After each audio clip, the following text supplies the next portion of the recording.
A very pleasant good morning to all within the sound of my voice, those viewing via the internet stream. It's about 11 o'clock at the moment, and we're locked and loaded for another episode of Voices. My name is Socrates. I'll be the host of this program, and I do expect a guest, but I think most focus right now, or most people's focus right now, is on the impending weather situation. We will speak more about that. There'll be updates periodically to keep you informed as to what to expect in terms of the weather. But we'll get into that and much more after a few kind words from our sponsors.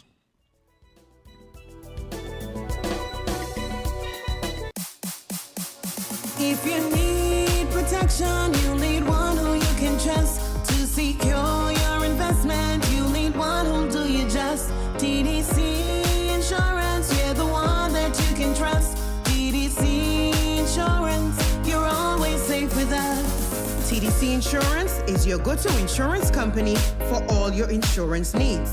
We take pride in offering you the best solutions and ensuring our customers are fully satisfied. TDC Insurance, we take good care of you, guaranteeing you peace of mind. You're always safe with us. Are you ready for the summer? Need a plan like no other. Stay connected when you're on the go. Sign up for internet and get 1 month free, plus a chance to pay $0 for the rest of the year. Plus, get a chance to win free data, gas vouchers, $500 cash weekly, grocery vouchers, Fed tickets, and more. Switch over to Flow.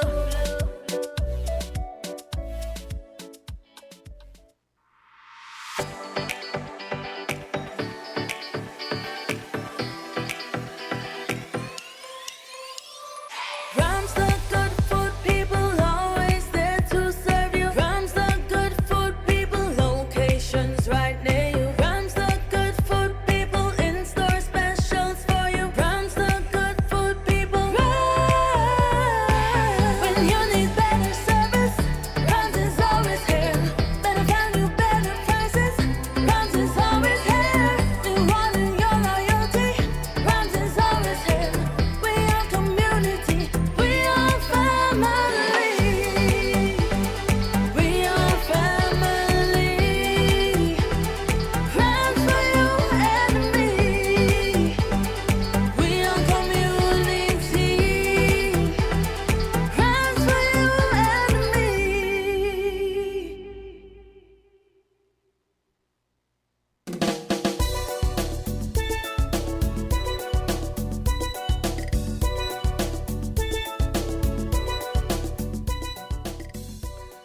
Once again, good morning, and I will be sounding all hale and hearty. And I want to say good morning to Chris Collins up there in Sheffield. I call him Ambassador Chris. There's Rosemary up there in New York. There's the whole crew who just logs on and let us know that they're out there listening. So for the folks from St. Kitts Nevis who are out in the diaspora, and you're wondering what's happening at home, there is a system fast approaching. It's named Tammy, where it's going to be a tropical storm or hurricane. It's trending towards being a hurricane. We will get an official update shortly. But just to let you know that we here on the ground have our fingers crossed. And I can tell you that people have been taking the news about the impending hurricane very seriously. You walk around Bastia, you see lots of boards and tradesmen with the hammers and the nails, and they're putting up shutters. And yesterday I happened to pass by a certain food chain. It took me forever to get out of the parking lot. It was like a carnival. Everybody and their cousin and their meow meow was up there shopping, picking up this, picking up that. And to get out of the parking lot was a major, major problem. Let me say hi to Abernathy, who's on moment, quickly. And I see my guest in the... Hold on. Abba, what's up? I'm on radio. I have to call her back. Abba, I'm on radio. I have to call her back. Yes, my guest is no stranger to the airways. He's a big shot on many, many levels. He'll be joining us shortly.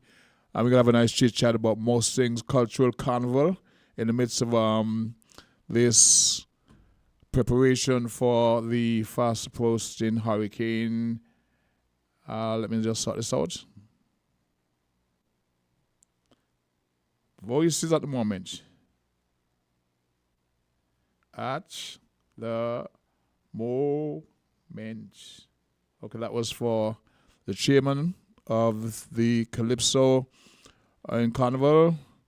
He's inquiring whether there are any rehearsals set for tomorrow. No, Mr. Abernathy, based on the was anticipated weather-wise, we will have to postpone that. I'll have to call him and let him know. Let's see if we can take this call in, well, and tell him, let him know, well, you know. I'm giving this information live. Hope I'm forgiven. Mr. Abernathy, good morning, sir. I'm live on the record Voices. I just read your text, and the answer is no. There will be no practice tomorrow. We have to look at the fact that the high seas, so we'll postpone and update accordingly, right? You're very welcomed. Well, that was a call from Mr. Abernathy. He is the chairman of Calypso for the upcoming carnival season. And we have a number of divisions who would have been coming down tomorrow to rehearse, all getting ready for the big launch of the Calypso tent on the 5th of November. That's going to be Guy Fawkes night. We'll be down in the Old Road, bringing our own fireworks, so to speak. So they were slated to come down tomorrow to the band house for rehearsals, but because of the anticipated high seas, we'll have to postpone and update accordingly. I'm looking at a chap in a kind of reddish shirt. I think he's on the wrong side of the divine. We're looking about Clement Ogaro. Okay, see what you're doing. So yes, folks, we're going to have a little chit-chat with the director of Carnival. He'll be joining me shortly. Most folks are, I would say, focused on what's happening between today, tomorrow, and Sunday in terms of the Hurricanes' approach to the Federation. But we had a call. I was actually speaking with Monarch this morning, and I said, why don't you come and have a little chit chat? He said, okay, no problem. So he'll be in the cross fire of any questions that you may want to put about to him about what's happening carnival-wise. And the mic is yours. I have to apologize to you, sir. First, welcome once again to the studios of... Right. We spoke this morning, and we didn't have any time to bring the coffee. Normally on all the programs, I know, and I haven't coffee, and I haven't had breakfast. Right. And All then there was the morning, morning tea program. they don't serve tea. Oh, and they didn't leave any? They didn't leave any to us. So my apologies, but I Hey. thank you for taking the invitation to be here. I know. I didn't realize everything was closing at 12 o'clock, though. Yeah, that puts me in a problem because I had something to do for myself, but I had to go to a meeting that started late, so I just left there and came here. So I know, and I just spent an hour at the bank. at the bank. The queue, Yeah, long queue.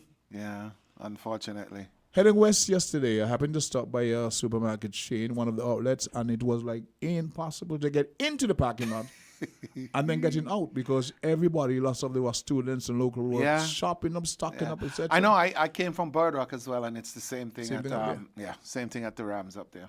Well, have you stocked up? Because Chris Collins is, what was it now? It's Abernathy.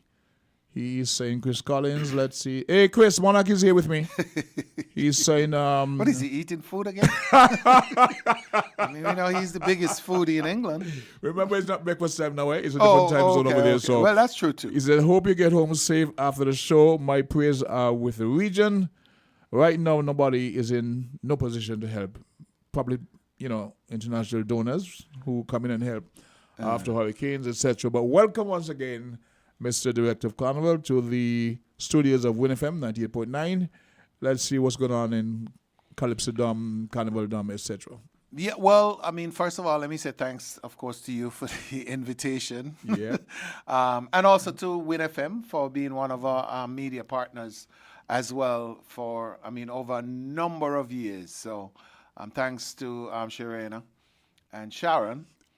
You're get in trouble. I'm going to get in trouble? Sharon. Oh, Sharon or Sharon. Yeah, okay. Yeah. Yeah.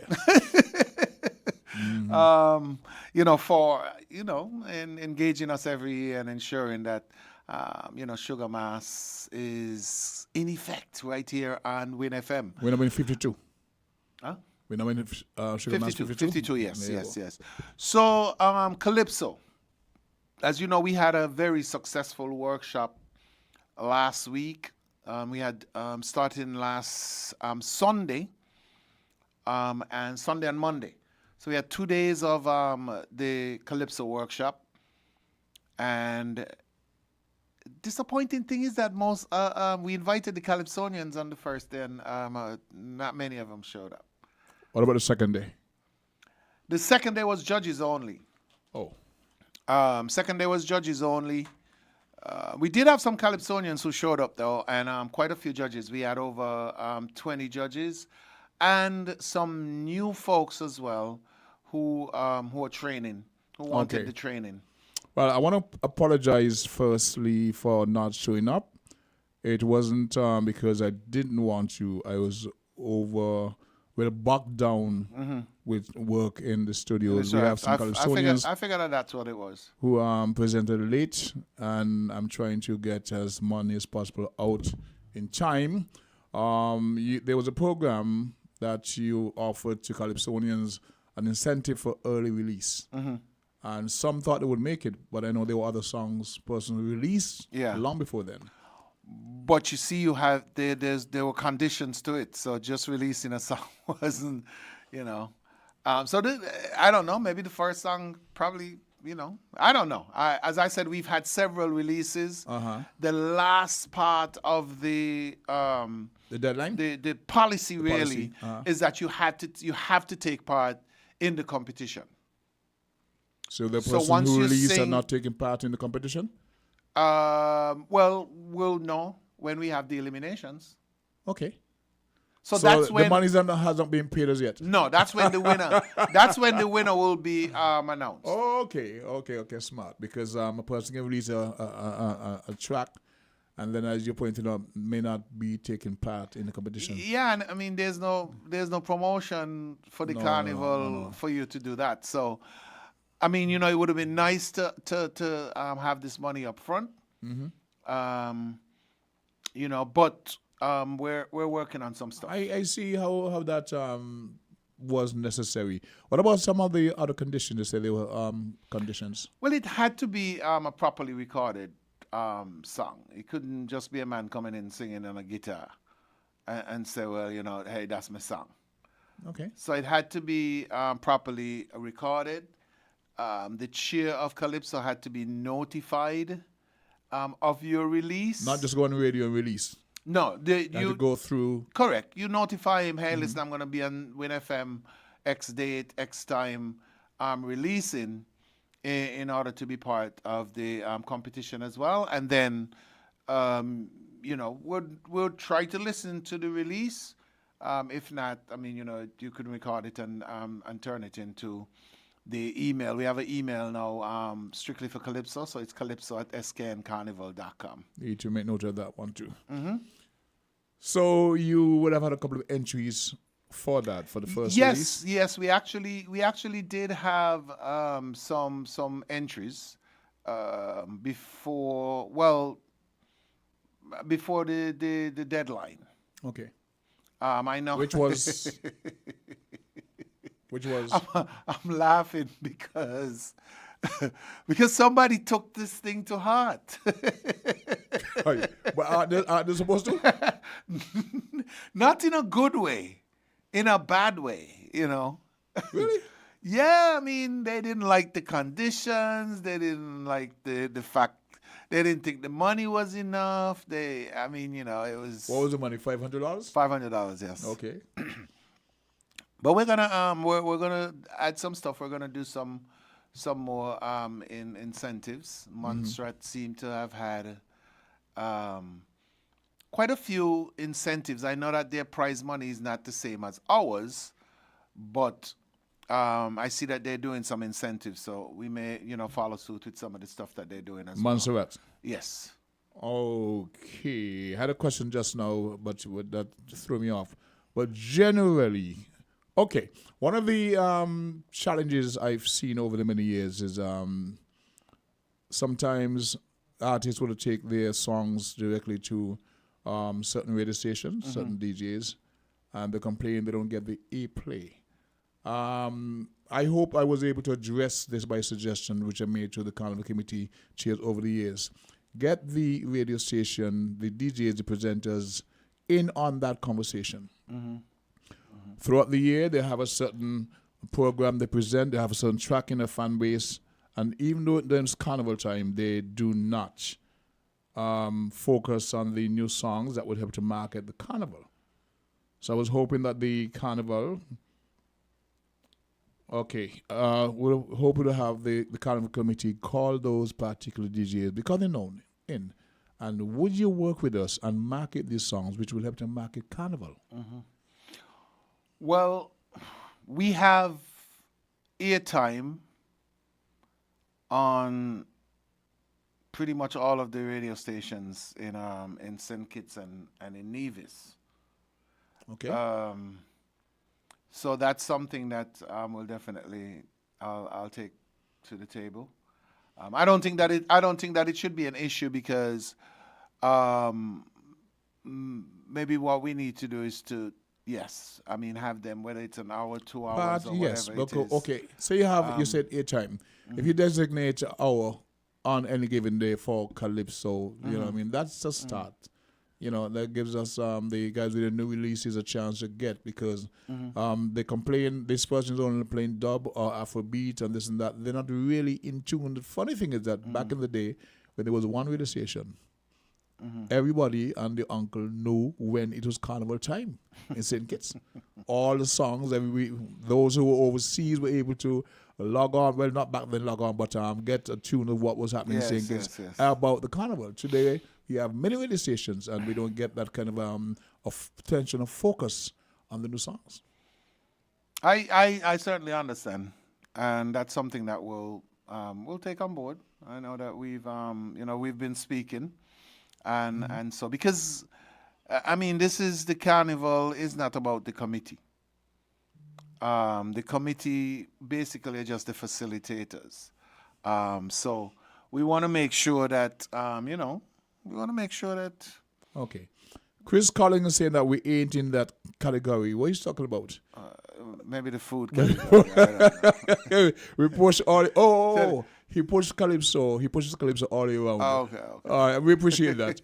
It's 80 minutes past, and time flies when you're having fun. About this time, we're going to pause for a kind word from our sponsors, and we'll come back. We give you a weather update from the studios of WINNFM 98.9. So we'll be back. Campari, grapefruit, easy for we. Brother, he no hard it, easy for we. Campari, he no cup, easy for we. Brother, he no hard it, easy for we. Add the Campari with the grapefruit soda. That easy, bitter had the pre. Simple mixer, easy 1 3. Campari, grapefruit, that easy for we. To mix a Campari grapefruit, add 1 part Campari to 3 parts grapefruit soda. Drink at the bar, on the beach, or when a girl reach. Must be 18 years or older to drink. Drink responsibly. It's October, and the TDC Home and Building Depot has gone pink in support of breast cancer awareness. Shop in-store or online for our pink tag specials with up to 75% off selected items. And be sure to look out for our Flash Sales Fridays, where you get even more savings. Plus, every Saturday from 10 a.m. till 12 p.m., our team of health professionals will be in-house, offering free breast screening and the chance to win a free mammogram. So this October, remember to think pink. Think TDC Home and Building Depots. Terms and conditions apply. See stores for details.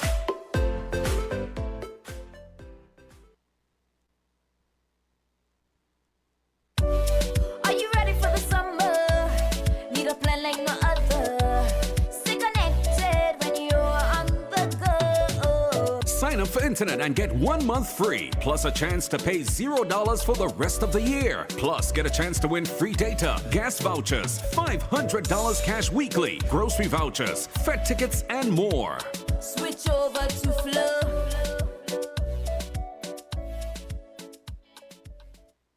This is Yolanda Weeks with a special broadcast giving you some tips and useful information as Tammy continues its trek towards St. Kitts and Nevis and the rest of the region. The government of St. Kitts and Nevis issued an early closure notice for government entities and schools as the country braces for inclement weather due to Tammy. The government also encouraged the private sector employers to do the same and allow employees to go home at noon. Individuals are encouraged to make the necessary preparations ahead of Friday evening, October 20, as the safety of everyone is paramount. Unless otherwise informed, school and work are expected to resume on Monday, October 23, 2023. Meanwhile, the St. Kitts Nevis Gender Leadership Forum, the Seniors Prom, and several other activities slated for this evening have been postponed until further notice. Over on Nevis, Minister of Agriculture and Fisheries Eric Evelyn advises farmers and fisherfolk to exercise due diligence and protect their property. Of course, we are aware that we are under threat of Tropical Storm Tammy, and the threat is very real. We would have just recently concluded an emergency meeting of the Nevis Island Cabinet, and I just want at this point in particular to reach out to our farmers and our fishermen, because of course we know that the agricultural sector is a very vulnerable sector where storms and disasters are concerned. And so I am here to make a special appeal to first our fishermen to try to secure your vessels. Try to ensure that your vessels are out of the water. And you need to do that at least by midday, Friday, the 20th of October. I also want to make an appeal to our farmers. Please try to ensure that you secure what you have. To our livestock farmers, kindly ensure that your animals are safe. Secure your livestock. To vegetable farmers, those of you who have perishable products that may be ready for harvest, that are ripe or probably mature, we are asking you to harvest them. For shade house farmers, we are asking you to drop the shade netting to ensure that it is not destroyed by the storm. Based on all of the reports, it is evident that we will be impacted by Tropical Storm Tammy. We will be impacted by heavy rainfall. We will be impacted by gusty winds. And so we are asking persons not to take any chances. Be on the alert. Listen to all radio and television reports. Please, kindly be informed. Kindly stay safe and ensure that your livelihood is safe. Once again, fishermen, please secure your vessels, and farmers, kindly secure what you have, whether it's livestock or crops. Now, hurricane preparedness measures from the St. Kitts Electricity Company. We never know when a storm may strike, but we can be prepared. At Skelec, we work tirelessly to keep our customers connected. When a storm is approaching, we activate our hurricane preparedness and response plan. We monitor the storm and work closely with the authorities. We'll need you to ensure that there are no trees in the lines near you. If you need our help, call us for more information. It is likely that there will be a power outage, so make sure all your devices are fully charged. If you have a generator, make sure the changeover switch works. Ensure you have enough fuel and that your generator is isolated from the grid. It's best that you power off your main switch from the electrical panel and unplug all appliances. When calling to report faults, tell us everything. Don't leave any information out. After the storm, our response teams will assess the damage to our network. Be sure not to worry. Skelec is right here with you when you need us most. Persons who require assistance from disaster authorities should contact the National Emergency Management Agency, NEMA, at 466-5100 or Nevis Disaster Management Department at 469-1423 or 469-7903. Thank you. Do stay tuned for the news at 12.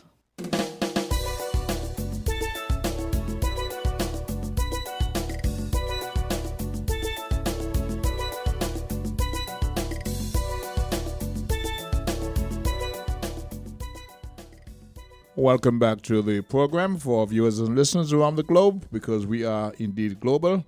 And they had that weather update. We'll continue to provide that throughout the morning's presentation. The warning is going out to fishermen, our farmers, and just the general public.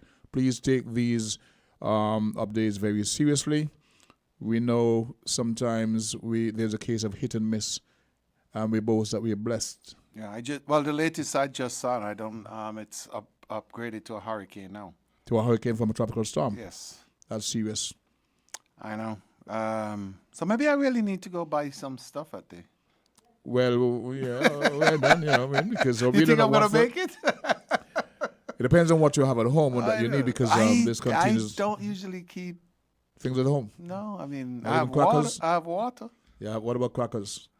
I guess I can get some crackers. Hi, Sharon. How are you doing over there? It's now, as Monarch did point out just now, it's now been upgraded to a hurricane. Yeah. And let's see what the information is based on what you just sent me. If we can. At 10 a.m., the storm was upgraded to a hurricane, Tammy, with maximum sustained winds of 75 miles per hour. The center of Hurricane Tammy is located at 14.1 north and 58.5 west and about 355 miles southeast of St. Kitts and Nevis. It is moving in a west-northwest direction at 7 miles. It slowed down per hour.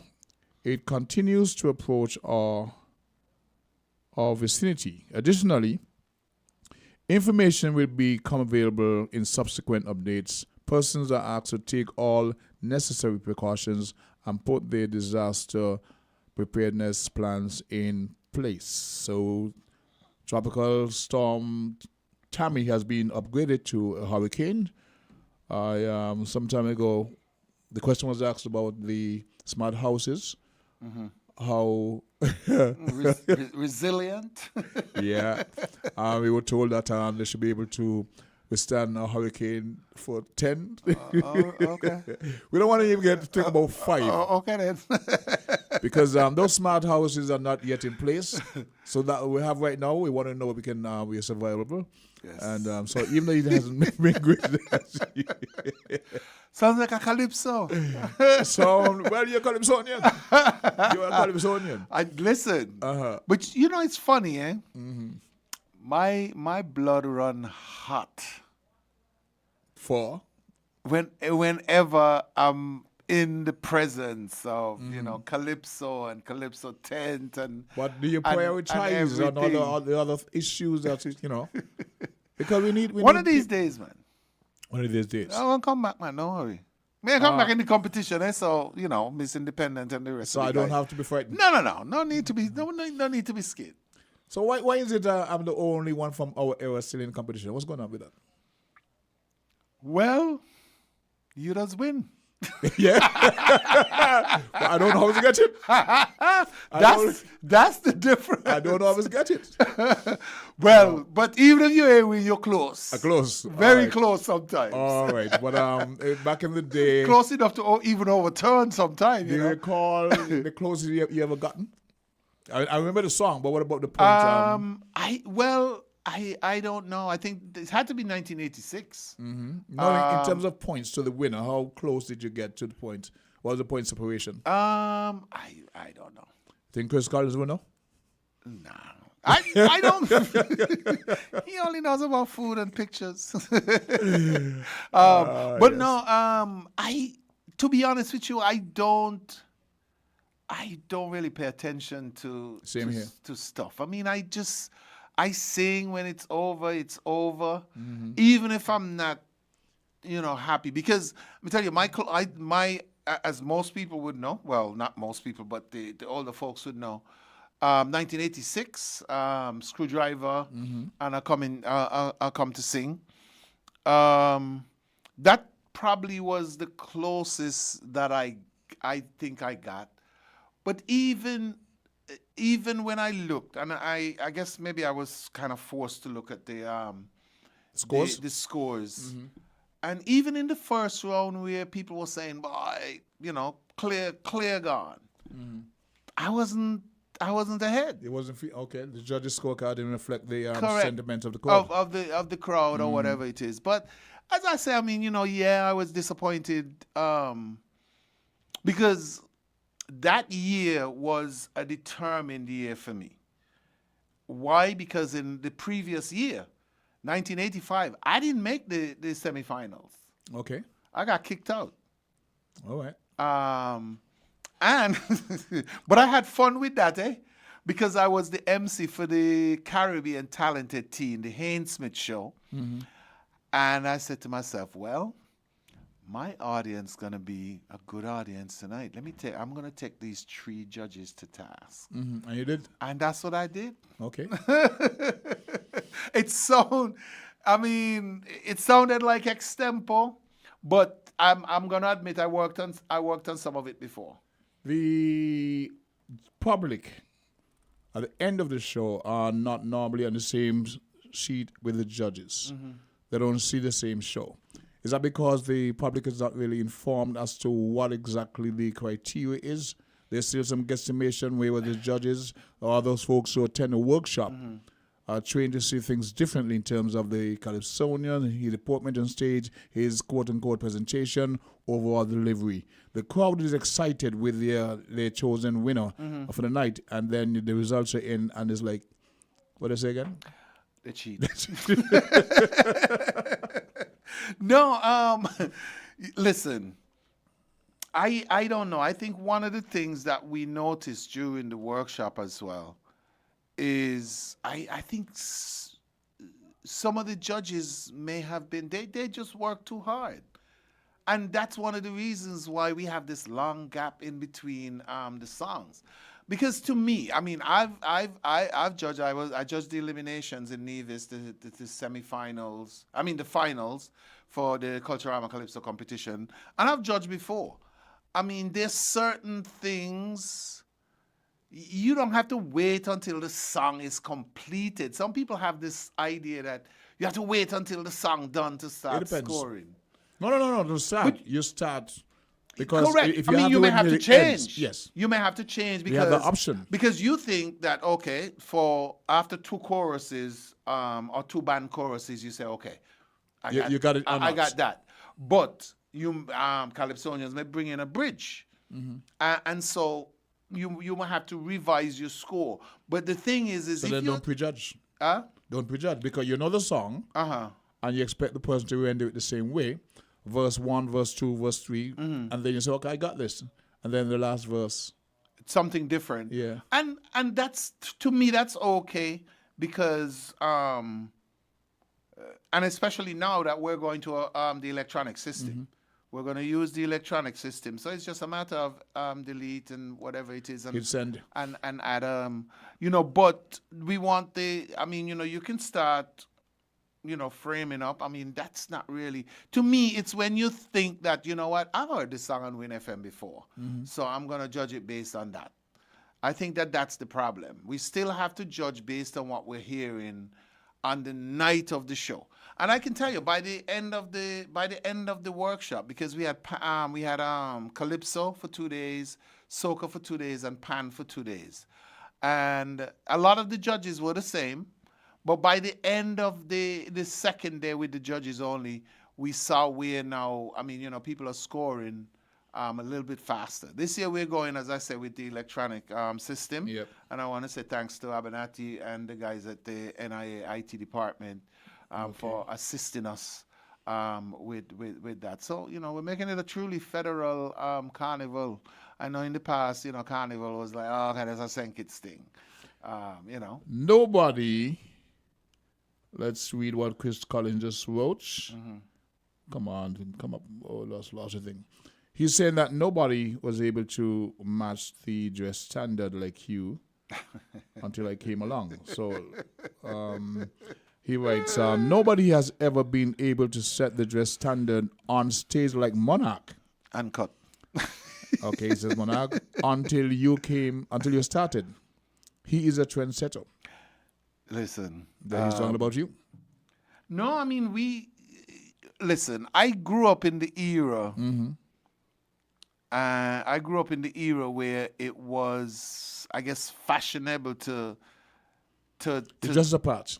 You expect that art form, you dress the part. Exactly. I had two two seamstress or whatever they call them. If the female was seamstress, if the male were tailors, so. Well, no, these were two females. Well, the seamstresses. These were two females who actually made costume for Performing us. artists? Yeah. I mean, we went and we did. Maybe it didn't cost a lot of money back then, because I always wonder, where did this money come from that I was spending? I wasn't rich, but we always You dressed to code. exactly. You dressed to part. I And was ain't all no part way of I'm the coming. culture. Ain't no way I'm coming on the show Your looking like I t-shirt. just come from work. I mean, if I come for my next job, singing calypso. Yeah, but that's sadly missing. Yeah. And you wondered where the money came from back then. In today's economy, a lot of folks who are on stage don't see that return. They don't see the investment. As a matter of fact, there was a conversation yesterday with an artist from Nevis who questioned whether or not it's worthwhile him coming down to take part in the show, because if you don't go beyond the elimination, the returns are negligible. That is true. And we don't have a market here, for instance, like maybe a Trinidad or Antigua, where you can do other stuff. So much for the love of the art versus the commercial returns. Yeah, well, I mean, I can't remember ever carrying $1,000 to the bank back in the day from Calypso. I see. You know, I mean, it was, but the passion and the love was always there. I mean, listen, when I was a junior Calypsonian, I mean, we were singing and aging to go in the finals. Now you don't really have that. I mean, the rules weren't as rigid as they are now, where you can't enter the senior unless you're 18 or whatever it is. I entered the senior the last year of my junior Calypso eligibility.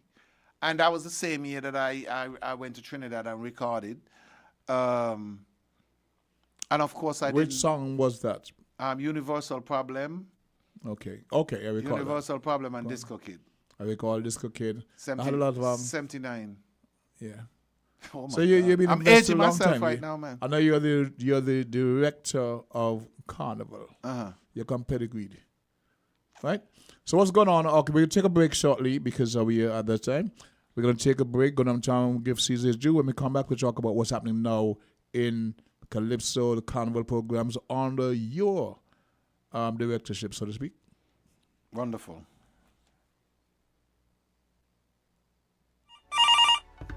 Yes. Jean. Boy, this place hot, boy.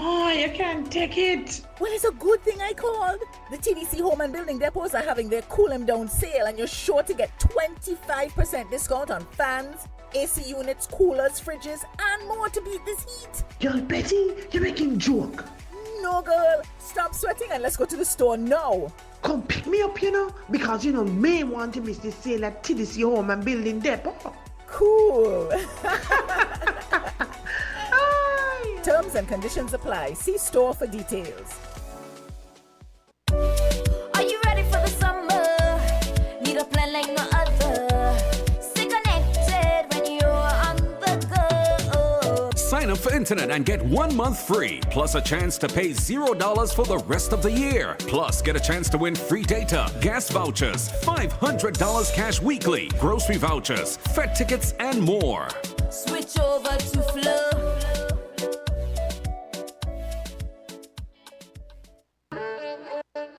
Magnum, my brand. Everybody put your Magnum in the air now. From you a drink Magnum, make me see. Take charge of things now your place now. From the river to the beach to the street. Hot Magnum when me have in a me hand there. He are a sipper, she tell me sweet. Look for me watch for your quick time check. Yeah. Right now a Magnum a for your beat. Enjoy yourself every day of the week with a Magnum. My life I forget sweeter. Must be 18 years and older to drink. Drink responsibly.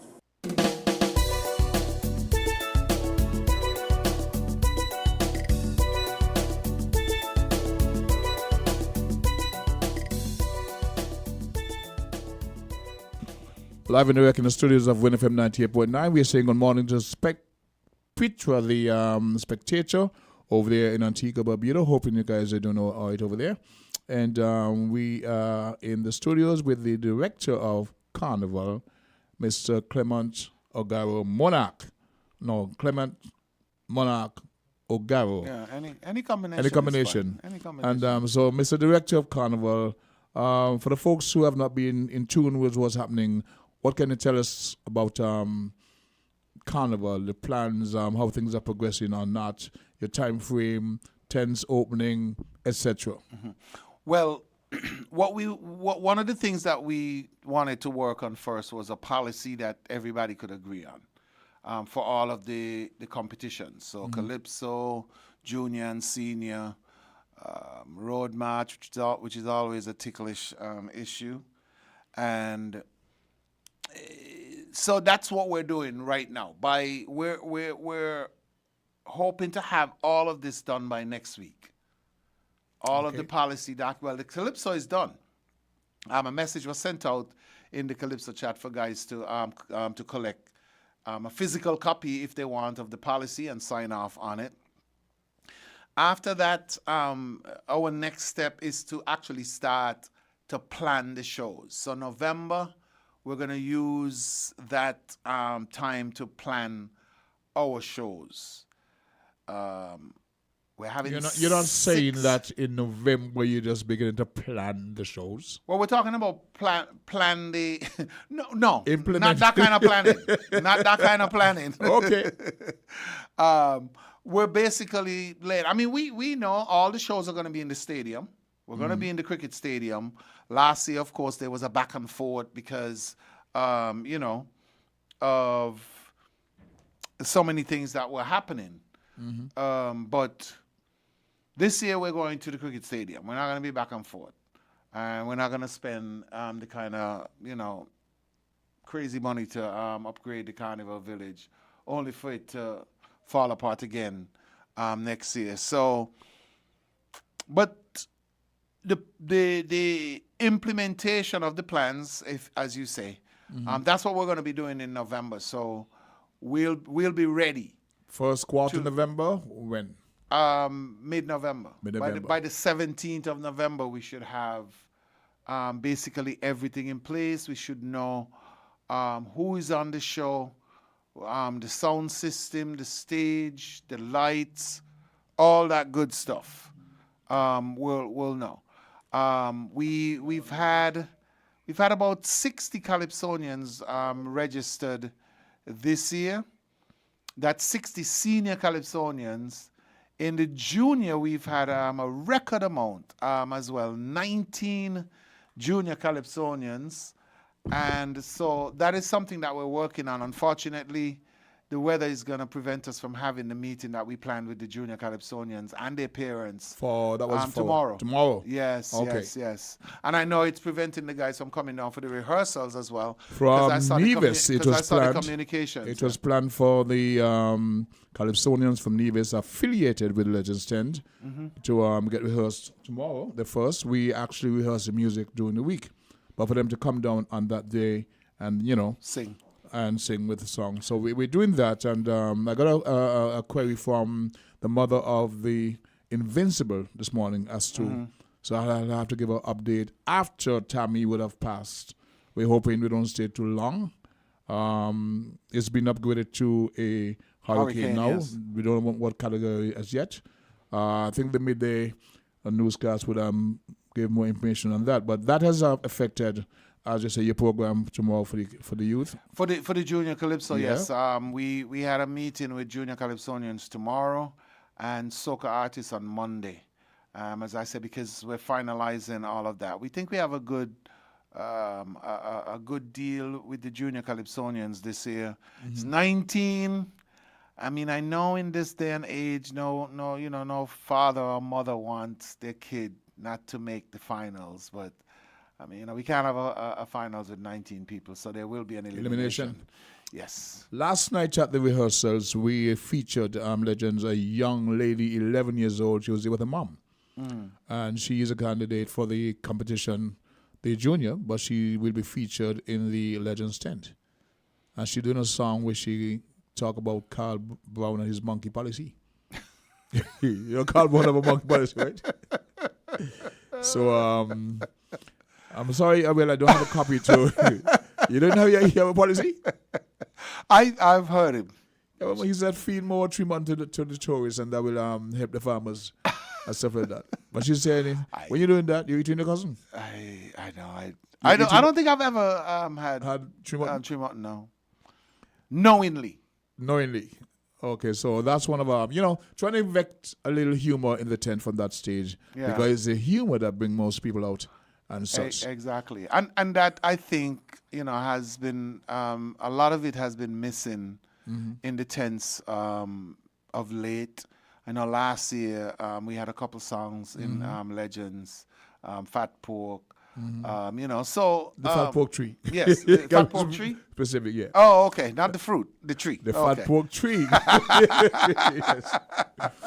No, I mean, I think that's definitely important. It's definitely important. People come out to be entertained. Yeah. They not want to be lectured laugh on the politics every single time. They want to laugh and they want to hear the song 2-3 times during the night, because that's what the Calypso tent is all about. Honestly was telling me yesterday he have a song where he's talking about he bust doing the chorus. He said, who busting the chorus? He's like so I'm looking forward to hear that. I know. So it seems as if... Let's take this call from the public. Good morning, caller 11 Voices. Good to caller 11 Voices. Yeah, hi, good morning, Sakura.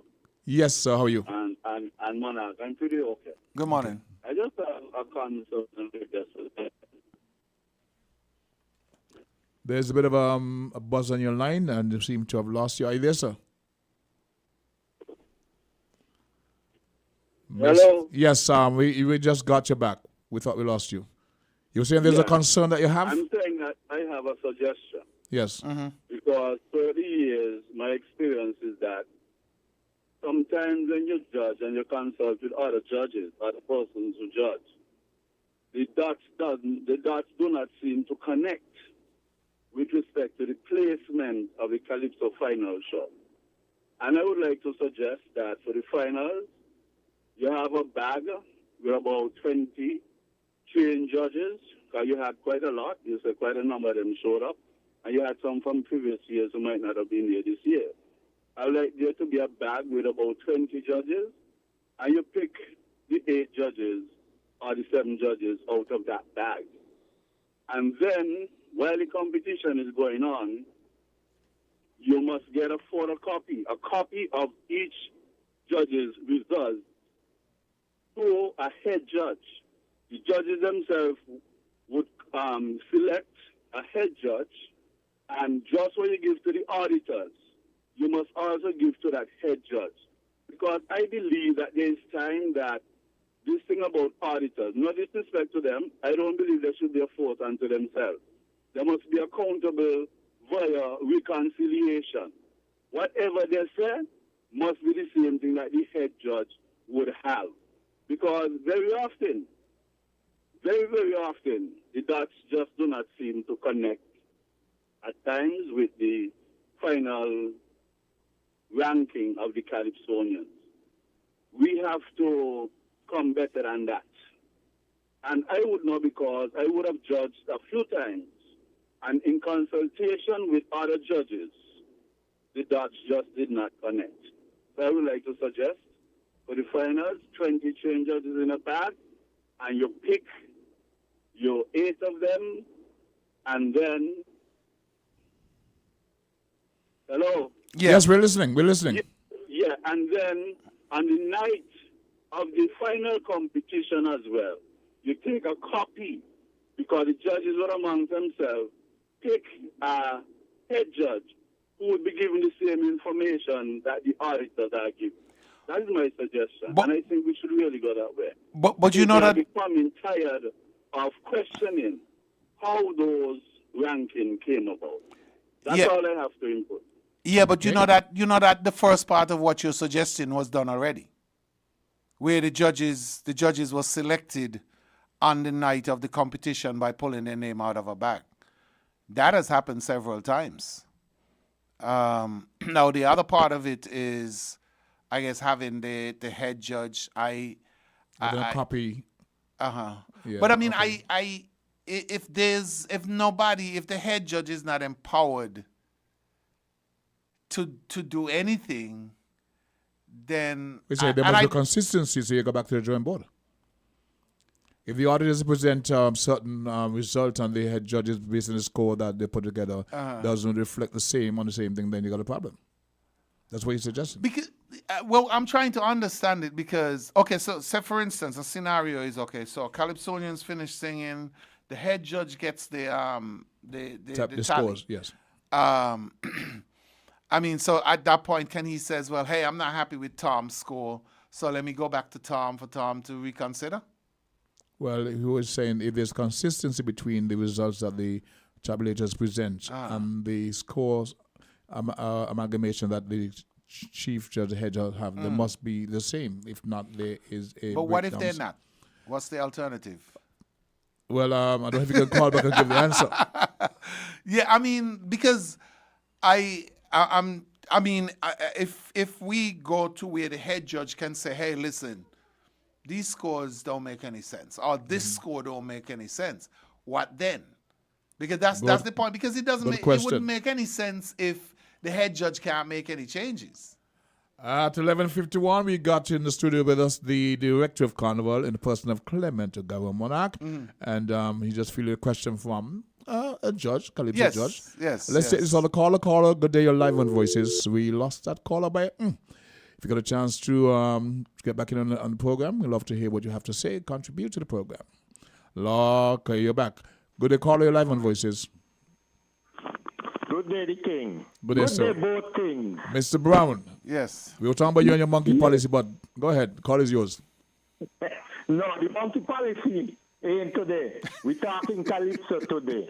All right. Good morning to the listeners home and abroad.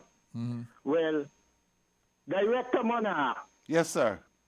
What is the total number of semi-final for this year? We have 60 Calypsonians registered. Yeah. Everyone will get an opportunity to take part in the eliminations. And from the eliminations, 16 would be selected. So you know all that? Oh, you know all that? We know all that. Okay. So I'm just running up. Hear what I'm telling you. Go ahead. You hear the number you call? 60 Calypso. 16, yes. Director Monarch, we are asking the Carnival Committee to allow 20 to go to the semi-finals. And we are asking the Carnival Committee to have 12 finalists. And we are asking the Carnival Committee to raise the gate fee. What is the gate fee? We're not raising the gate. We're not gonna raise the gate fee. What we'll do, hold on, just leave your number with me and I'll come negotiate with you as a sponsor. I mean, I hear you on the radio say you got 5 businesses. I am talking about a paying fan. We are willing to pay for 20 in the semifinals. We are willing to pay for 12 in the finals. And how much people you represent? Gonna get a fair deal. Carnival Committee gonna make more money. The fans gonna get more Calypso, and that is how the partnership's supposed to work. Good. If you want more Calypso, go to the tents. Mister, I go to the tent all the time. Well, I'm not talking about just you. I'm not talking about you in particular. The semifinals and the finals. I mean, it's ridiculous with this 8 and 16. Come on, Monarch. So when this did is you? More than 20 years we're doing the 16 and this 8. Okay. The fans is asking for 20 in the semifinals for more Calypsonians to get a chance. And we are asking for 12 in the finals. And we're willing to pay more money at the gate. Gone. All right, no problem, Carl. We're not going to increase the gate fee, though. Even if we have 20 or 12. 20 looks like a one-song competition. I prefer the 2-song. Was it 2 years ago? It was increased to 8 plus the Monarch. Yeah. How did it work? Was it a one-song competition then? No, the one-song competition that had 20-something. Mm-hmm. Because that was the year with all the changes and whatever the confusion was. So we had 8 plus the Monarch a couple of years ago. What was it, the thing around that? Didn't we have that? Last year. Last year? Yeah, 2 songs, yeah. Well, we're going back to... Oh, no, we're doing 2 songs. The semifinals is 16. Yeah, so are we doing songs. 8 plus the Monarch or 7 plus the Monarch? 8 plus... no, 7 plus the Monarch. That is, I think, is what he was trying to get the increase on. I'm okay with the 8% to monarch. the finals, yeah. Well, I don't know. I'll check. I'll check to make sure that that's what it is. As far as I know, that is what it is. That it's 7 plus the monarch. Okay. But you never know. We're not gonna have a tie because we have a tiebreaker policy in every single competition that we had. Now the Carnival Committee can though, via the Calypso subcommittee, make a decision to say, hey, listen, the standard was high. Maybe we can go with 10. Okay. We are talking most things Carnival related with the director of Carnival, Mr. Clement Monarch.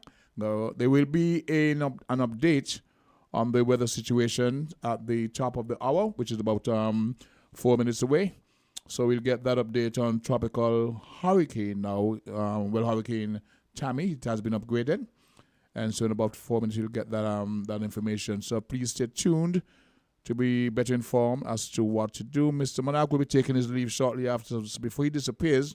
Any questions for him, please, 662-0989, 466-0989, 762-0989. Get your questions in, get them answered if possible before the director of Carnival leave. I can tell you in the meantime that the first tent is slated for the 5th of November. That's going to be done as Platnet. The Legends Band will be hosting the first tent on there. I think sometime after that, the Proud Sounds, Grandmasters, will be having their tent. So we are starting. People think that we start too late, but sometimes you start too early. You don't get that support. That is why it's important to get the songs on the radio before the tent releases. So I think today would have been a good day, but people are more concerned about the inclement weather. Yeah, I know. And then tomorrow we'll be back down, so maybe by Monday, if things clears up, we can start releasing the songs. Yeah, and that's where we're going to be bombarding the radio. I know you gave me some stuff. We're having some stuff coming right now. And one of the things that I would like to let the Calypsonians know, I mean, yes, it's nice you can send a song in the Calypso chat, but, the WhatsApp quality is not good. Okay. WhatsApp quality is not good. So even if you send it there, for people to listen and enjoy, you still want to send that to our email address that we've made specifically for Calypso, which is calypso@skncarnival.com. Because there you get a better quality when we download it. I mean, to go from WhatsApp, you're going to have to go to maybe 2 different places to get it downloaded. And the quality, will keeps... be affected. Yes, the quality keeps deteriorating. So, but good. I know, as I said, that the tents are coming out the first week in November. In November. November 5th. And Fox Night, actually. Correct. And we're happy for that. I know people are still thinking that we're a little bit late, but I guess we're way earlier than we were last year. Because last year we had our judging workshop the first week in December. The eliminations were being held at the same time that the workshops were taking place. I know I was, joking with Carl about sponsorship, but this year we're definitely looking for anyone to come on board. We have some new sponsors on board, but unfortunately, you want to share 1 or 2 with me? Actually, that was my chairperson. I was listening to message from her. We had 2 handovers on Monday, hopefully. Music Festival and TDC. Okay. So it's good to see TDC back on board and sponsoring one of their workers in the Miss St. Kitts Nevis Queen pageant. One of the contestants, okay. As well. So one of the employees. Yes. Got it. The cable as well is sponsoring one of the employees as well for the show. And of course, we had the session on Monday night. Unfortunately for you, well, you got to take your business. We are out of time. We are at that point where we must introduce the WINNMedia Family's midday newscast, and we'll, of course, get that weather update that was promised. So we now turn it over to Mr. Trent Sargent to take us into the rest of the program, where we present the Win FM's midday newscast. Thanks again, King. You found the sound. 98.9 Win FM. We now bring you the headline news. The headline news is brought to you by Caribbean Alliance, KDP Enterprises, The Grange, and Carib Brewery.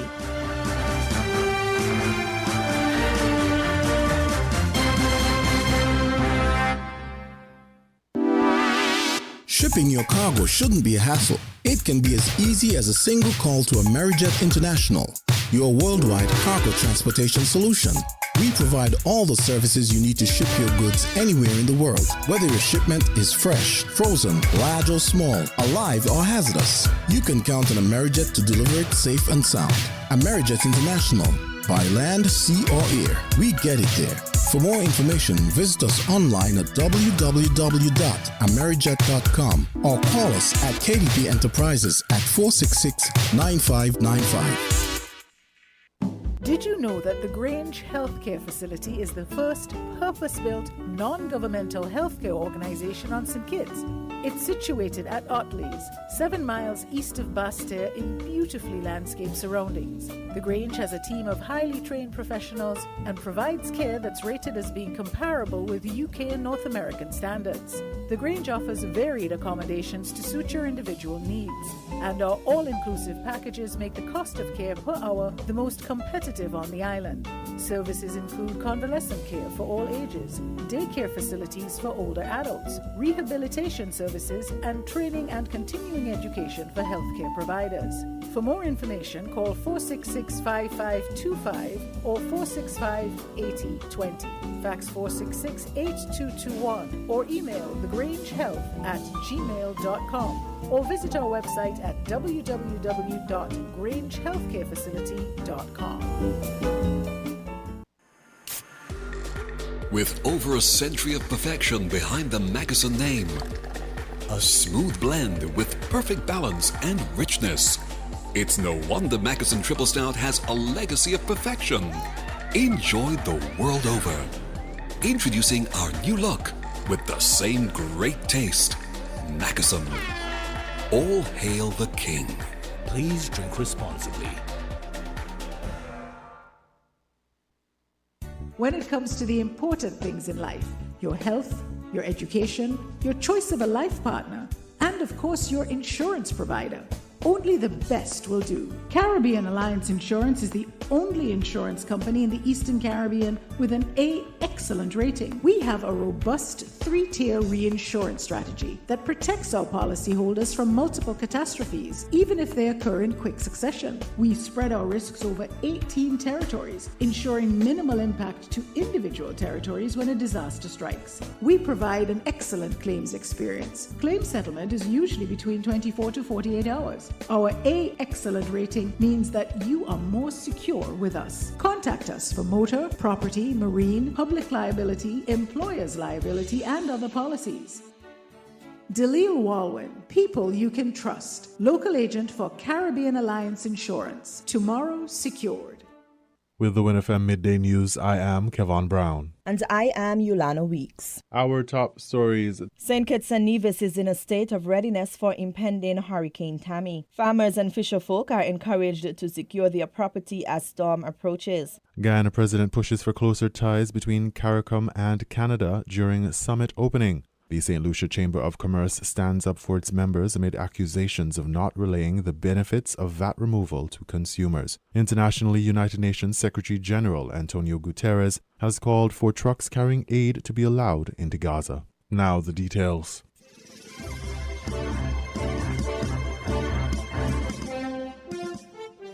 Hurricane Tammy is expected to pass St. Kitts and Nevis sometime between Friday night, October 20, into Saturday, October 21. Speaking to WINNFM on Friday morning, October 20, Brian Dyer, director at the Nevis Disaster Management Department, has said, following a meeting with disaster stakeholders, Nevis is in a state of readiness as the weather system approaches. information received from the stakeholders that we are in a state of readiness. All agencies and government departments have activated the emergency response plans.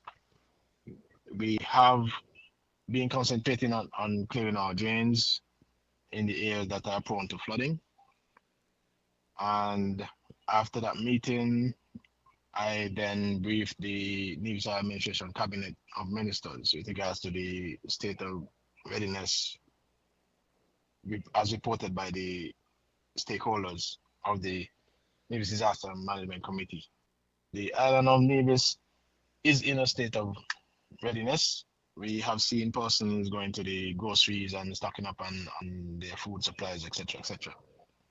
We continue to monitor the progress and would make announcements if anything untoward develops with regard to the passage of Tropical Storm Tammy. On Nevis, shelters are not generally activated for tropical storms and Category 1 hurricanes. However, exceptions would be considered if a special request is made by a family or persons most vulnerable in any particular community across the island. The Nevis Disaster Management is also in contact with the Ministry of Health and Social Services regarding the well-being of the most vulnerable. Any person requesting an emergency shelter can contact the Nevis Disaster Management Department by calling 469-1423 or 469-7903. Those numbers again, 469-1423 or 469-7903 for the Nevis Disaster Management Department. Meanwhile, on St. Kitts, Abdius Samuel, disaster coordinator at the National Emergency Management Agency NEMA, said the island is in a state of readiness as well. Residents have been urged to have their necessities, but not to panic. Panic shopping is not necessary at this time, Samuel expressed. Sea and air transportation would be interrupted. Travelers are encouraged to contact their ferry service providers, airlines, or ports for assistance. Individuals are also encouraged to check in and around their homes for any hazards, be it electrical or otherwise, and properly secure essential documents such as passports and insurance contracts, etc. Information about the weather can be found on NEMA's Facebook page or can be derived by contacting NEMA at 466-5100.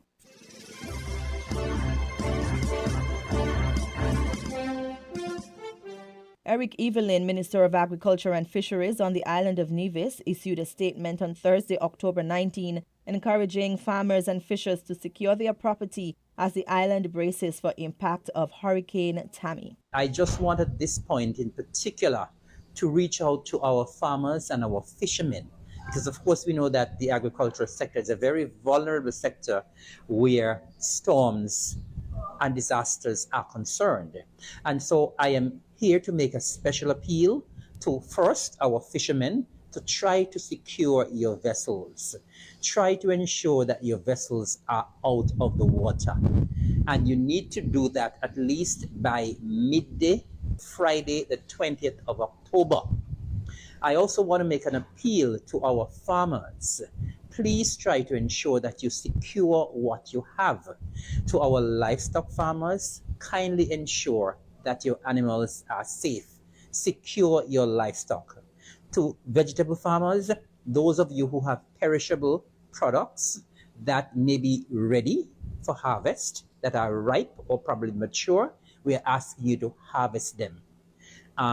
For shade house farmers, we are asking you to drop the shade netting to ensure that it is not destroyed by the storm. Minister Evelyn admonished the farmers and fishermen not to become complacent or take any chances, as the weather system is projected to bring heavy rainfalls and gusty winds. According to a study from the United Nations Food and Agriculture Organization, farmers often bear the brunt of climate impacts as disasters continue to produce unprecedented levels of damage and loss in the agriculture sector worldwide. Particularly in the Caribbean, the increasing frequency and severity of tropical weather systems in recent years have affected agriculture, compromising food security, thus putting the sector under significant strain.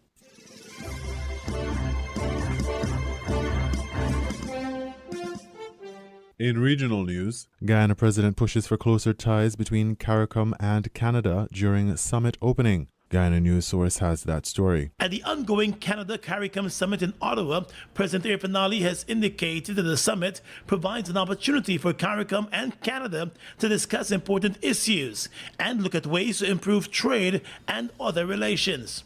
In an address at the opening of the summit on Wednesday, the president said while challenges that face the region must be examined, issues related to trade and investment must also be discussed openly and addressed. Trade forms the core of our development strategy, and our foremost focus lies in enhancing our trade and investment connections with key partners, especially Canada.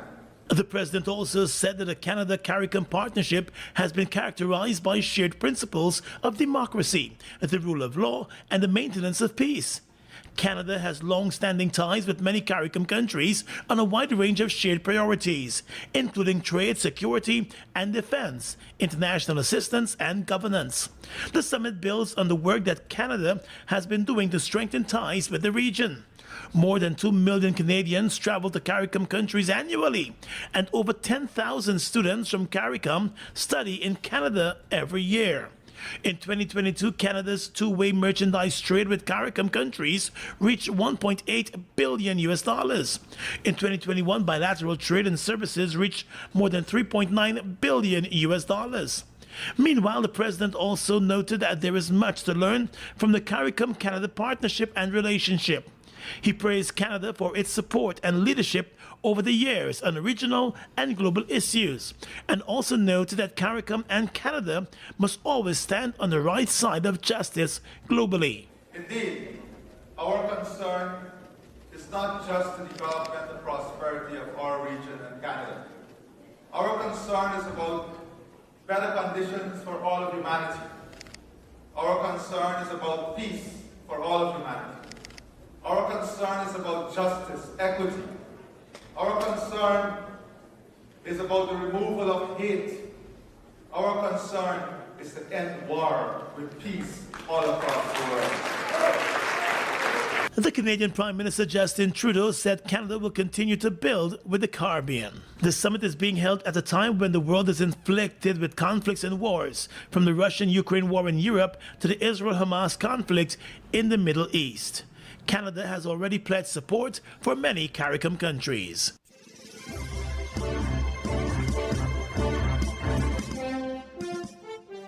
The St. Lucia Chamber of Commerce stands up for its members amid accusations of not relaying the benefits of VAT removal to consumers. HTS St. Lucia reports. The executive director of the St. Lucia Chamber of Commerce has come out in defense of members of the business community in light of accusations leveled at them for the failure to pass on the intended gains expected from the removal of VAT on sanitary napkins and other products to consumers.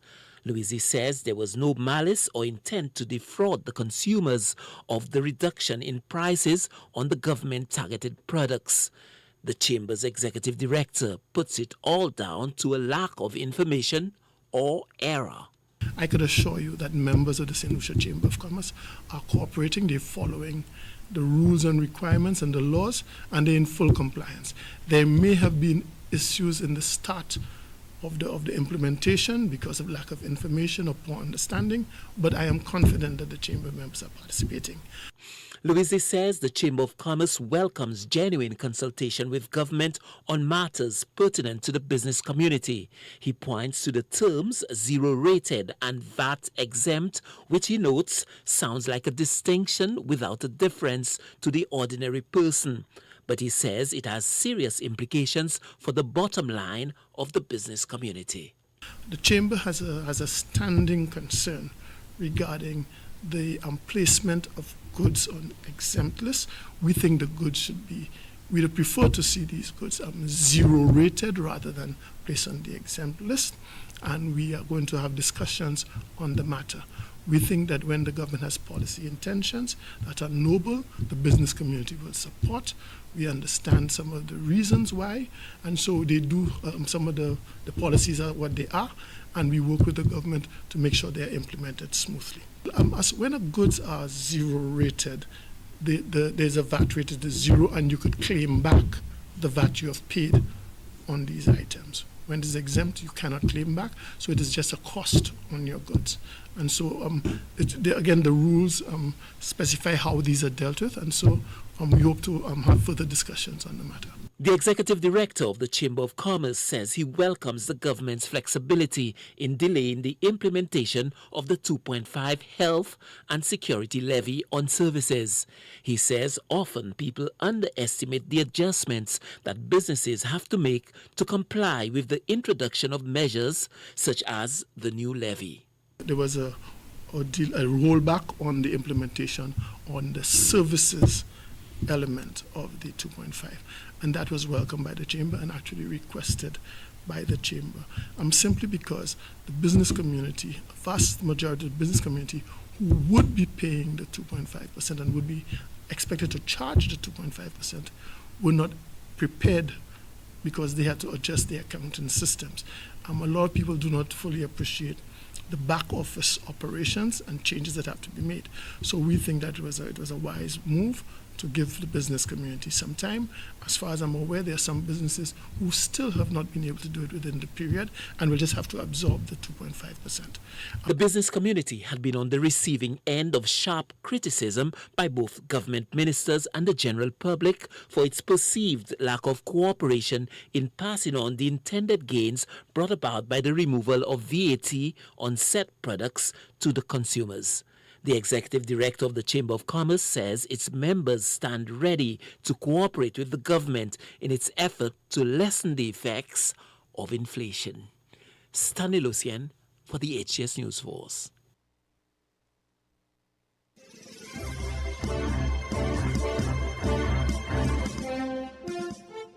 We now bring you these international reports. Let's start with the United Nations Secretary General Antonio Guterres. He's called for an immediate humanitarian access to the Gaza Strip, where supplies of essential food, water and medicine are dwindling fast.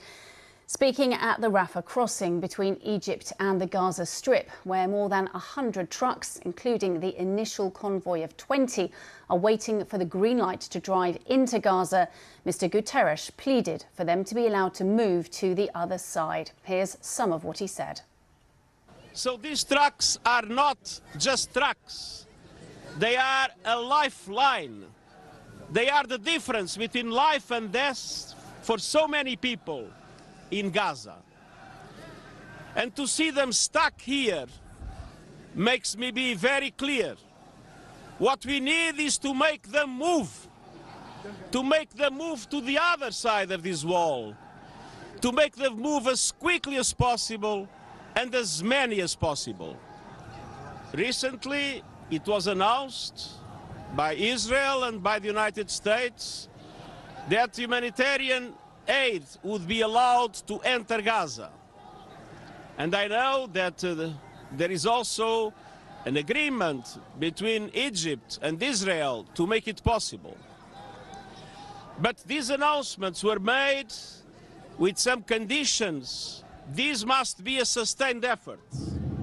We are not looking for one convoy to come. We are looking for convoys to be authorized in a meaningful numbers of trucks to go every day. Aid agencies have described the situation inside Gaza as beyond catastrophic. Hospitals are running out of medicine and fuel for their generators. Food supplies are very low and some people have only dirty water to drink. More than 1 million civilians have been displaced. Some who had been unable to find shelter in the south are now returning to the devastated north. Hamas health officials say 3,800 people have been killed in continuing bombing. Egypt says it has opened its side of the crossing, but Israel said the timing of the delivery was yet to be determined. It's thought only 20 trucks will initially be permitted to cross. Humanitarian workers say this is far short of what's needed, describing it as a drop in the ocean.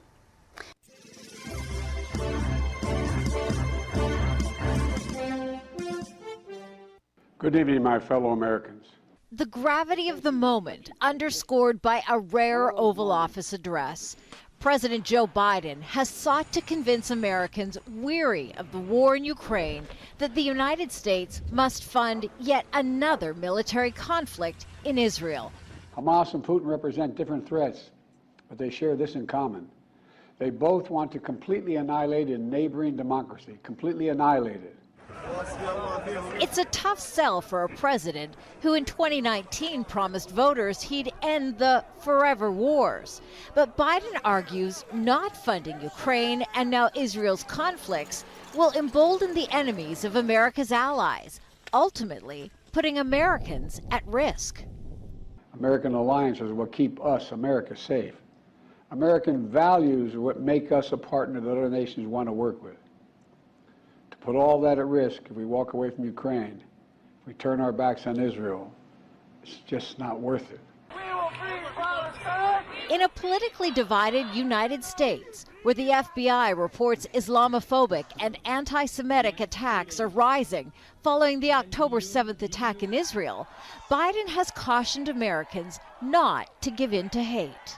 In moments like these, when fear and suspicion, anger and rage run hard, that we have to work harder than ever to hold on to the values that make us who we are. Instead, the U.S. president impressed on Americans the importance of the moment and stressed his convictions.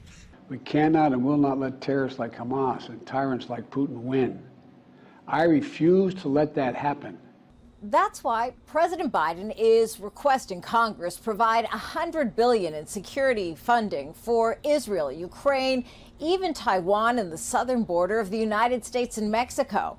But it could be some time before that money materializes. That's because the House of Representatives is without a speaker. That means all legislation to provide funding is frozen. Kimberly Helkett, Al Jazeera, the White House.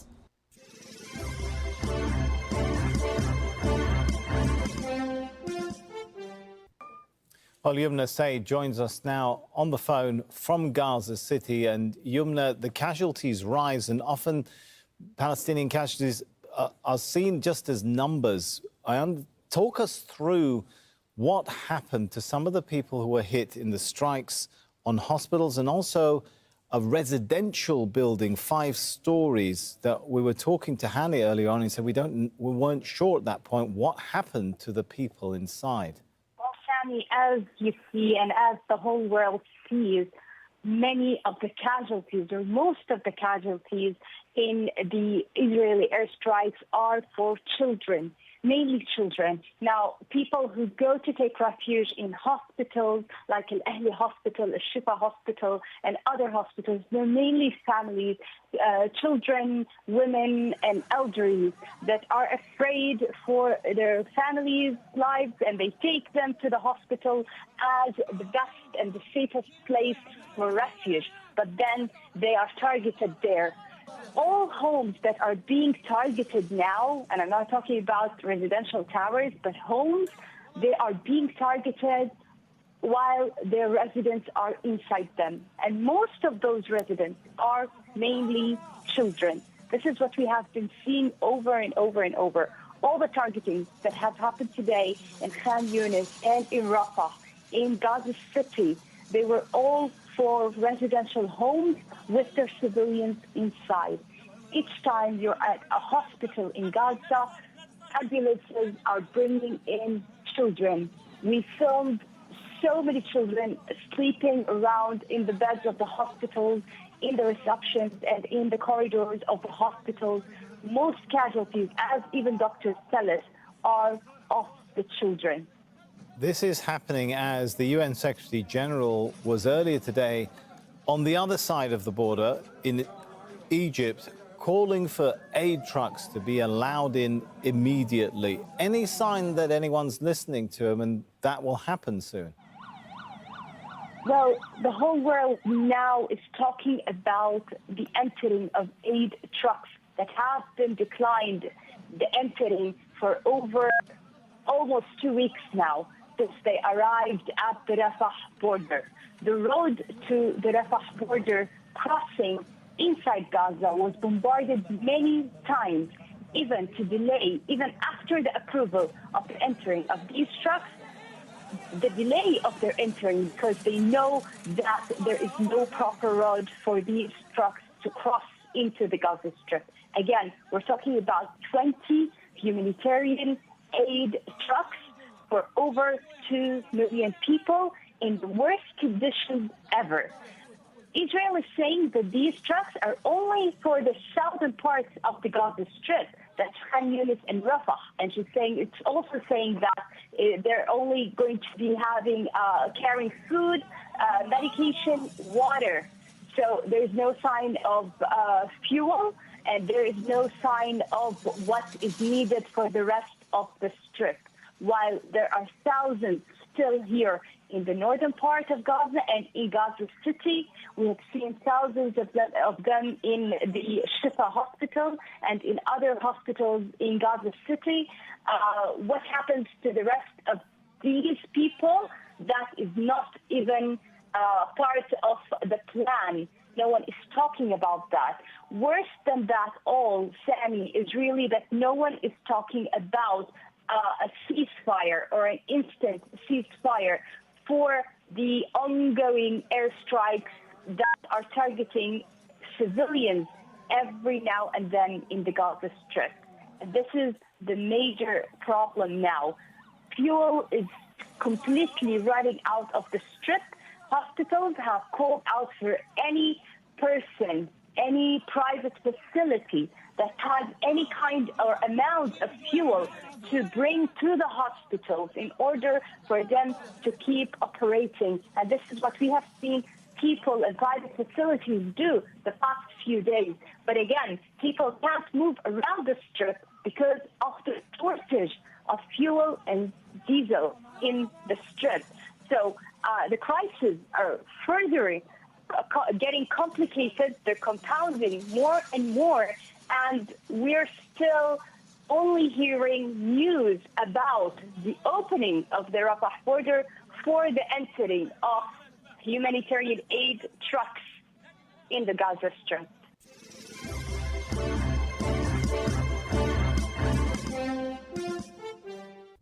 From Netflix bouncing back to George Clooney making an offer, this is the week in numbers. Almost 9 million was how many subscribers Netflix added over the last quarter. That was way better than analysts had forecast and sent shares in the firm soaring. A crackdown on password sharing was one big driver in the subscriber gains. $15 million was the bond interest payment that ailing Chinese developer Country Garden should have made this week. But a deadline came and went with no word. If the payment has not been made, the firm's $11 billion in offshore bonds could be deemed in default. $150 million is how much George Clooney and other stars have offered to the Hollywood Actors Union to help end a strike. The money would help fund improved benefits. Clooney says big stars want to help end a stoppage that has crippled the industry. You know, when talks break down, everybody worries, right? It's worrisome. 9% was the rise in Tesla revenue over the third quarter, marking the slowest pace of gains in over 3 years. Boss Elon Musk warns that high interest rates could be making cars unaffordable for many consumers. And precisely $1 is the annual fee for some new users on social network X. The company formerly known as Twitter is trying out the move as part of a bid to kill spam accounts. The Not a Bot subscription is meant to prove that those who pay are actually human.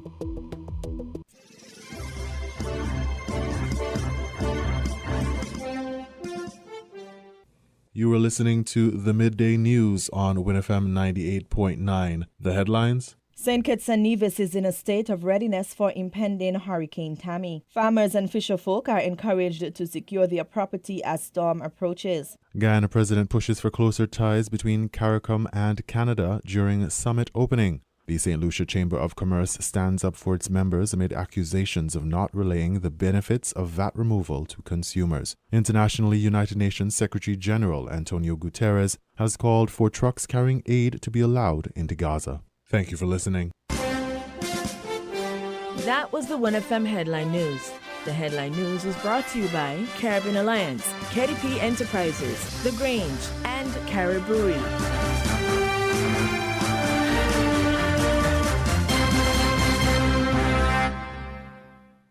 When it comes to the important things in life, your health, your education, your choice of a life partner, and of course your insurance provider, only the best will do. Caribbean Alliance Insurance is the only insurance company in the Eastern Caribbean with an A excellent rating. We have a robust 3-tier reinsurance strategy that protects our policyholders from multiple catastrophes, even if they occur in quick succession. We spread our risks over 18 territories, ensuring minimal impact to individual territories when a disaster strikes. We provide an excellent claims experience. Claim settlement is usually between 24 to 48 hours. Our A excellent rating means that you are more secure with us. Contact us for motor, property, marine, public liability, employer's liability, and other policies. Delisle Walwyn, people you can trust. Local agent for Caribbean Alliance Insurance. Tomorrow secured. Maybe it's the way the brilliant gold liquid reflects our sunshine, or how the bright blue of its label mirrors the clear Caribbean skies overhead. Maybe it's the fresh, crisp taste of this beastly cold beer on a scorching hot day. Maybe it's even the way it brings us all together. But one thing is for sure, Carib is very much a part of who we are wherever we're from in the Caribbean. Carib, it's the way we play. Drink responsibly. Did you know that the Grange Healthcare Facility is the first purpose-built, non-governmental healthcare organization on St. Kitts? It's situated at Otley's, 7 miles east of Basseterre in beautifully landscaped surroundings. The Grange has a team of highly trained professionals and provides care that's rated as being comparable with UK and North American standards. The Grange offers varied accommodations to suit your individual needs, and our all-inclusive packages make the cost of care per hour the most competitive on the island. Services include convalescent care for all ages, daycare facilities for older adults, rehabilitation services, and training and continuing education for healthcare providers. For more information, call 466-5525 or 465-8020.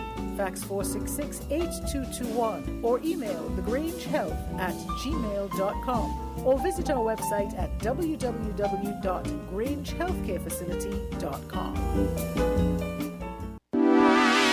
Shipping your cargo shouldn't be a hassle. It can be as easy as a single call to Amerijet International, your worldwide cargo transportation solution. We provide all the services you need to ship your goods anywhere in the world, whether your shipment is fresh, frozen, large or small, alive or hazardous. You can count on Amerijet to deliver it safe and sound. Amerijet International, by land, sea or air, we get it there. For more information, visit us online at www.amerijet.com or call us at KDP Enterprises at 466-9595.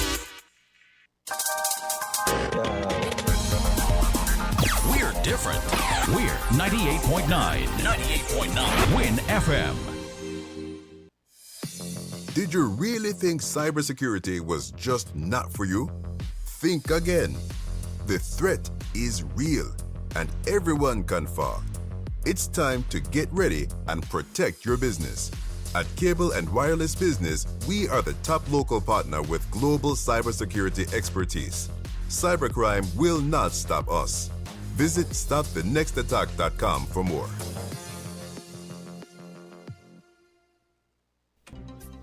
The Federation of St. Kitts and Nevis remains under hurricane watch as the weather system develops into a Hurricane Tammy. At 11 a.m., the center of Hurricane Tammy was located about 165 miles east-southeast of Martinique. Tammy is moving towards the west-northwest near 7 miles per hour. The general motion is expected to continue through the afternoon. A turn to the northeast is anticipated by this evening, followed by a north-northwestward and northward turn through Saturday night into Sunday night. On the forecast track, the center of Tammy will move near or over portions of the Leeward Islands Friday night, October 20th, and on Sunday, October 21st. The winds are 75 miles per hour, gradually strengthening in forecast over the next couple of days. The Leeward Islands is expected to receive about 4 to 8 inches of rain. The northern Windward Islands should expect about 2 to 4 inches of rain. Did you really think cybersecurity was just not for you? Think again. The threat is real, and everyone can fall. It's time to get ready and protect your business. At Cable and Wireless Business, we are the top local partner with global cybersecurity expertise. Cybercrime will not stop us. Visit stopthenextattack.com for more. We're different. We're 98.9. 98.9. Win FM.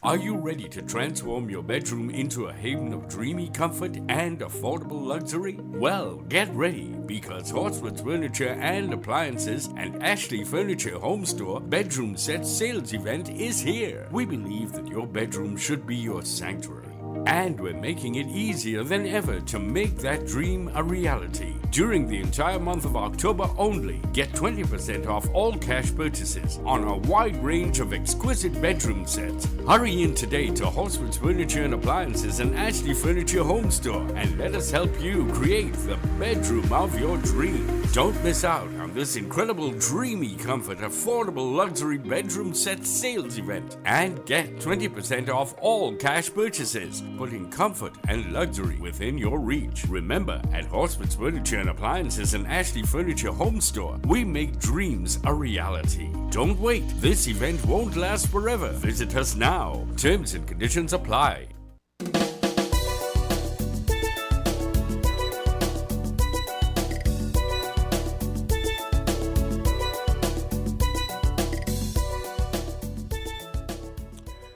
Good afternoon to our viewers and listeners. Welcome to the second half of today's presentation of Voices. My name is Socrates, and I've been with you for most of the morning. We had, during the earlier half, with us Mr. Clement Monarch Ogaro, the director of Carnival, and we were discussing most things Carnival. Of course, we had to pay attention to the impending approach of Hurricane Tammy, which has now been upgraded to a hurricane.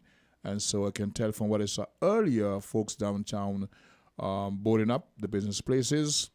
According to Mr. Abdir Samuel, St. Kitts Nevis is ready in terms of what we anticipate from Hurricane Tammy. So we're just asking for our people to be mindful, be careful, know where the hurricane shelters are, disaster areas to avoid. We expect a lot of wind and rain.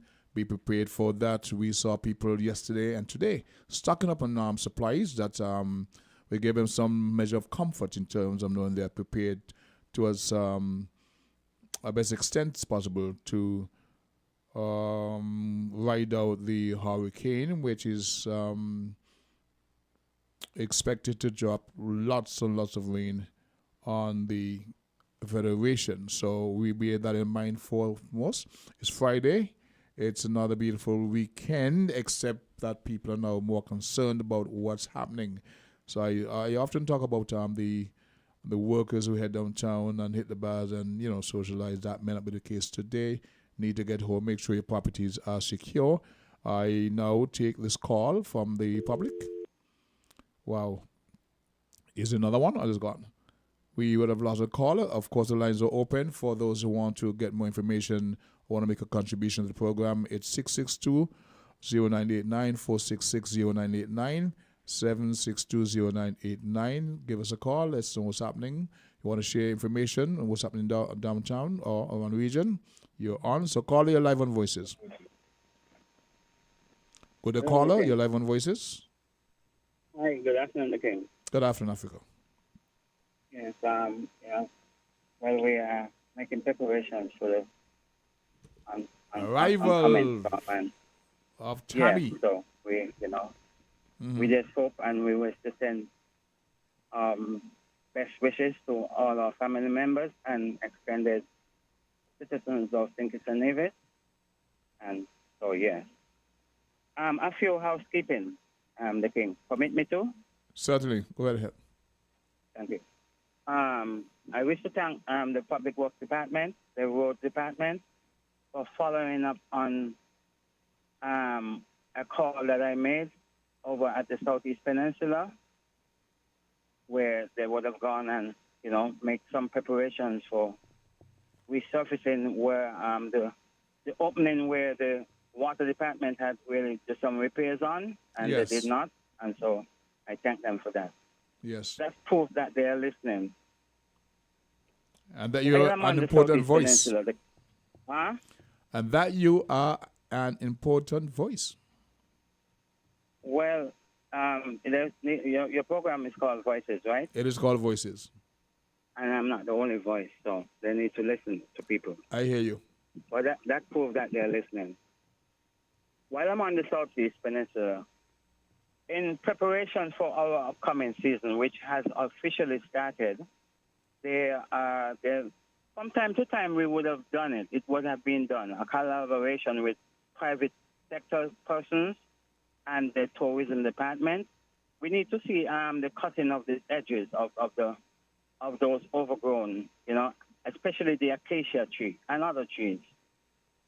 Also, we need to see where the collaboration will extend to, trying to fill up some of that off-road potholes, bad panholes, leading up to the water taxi.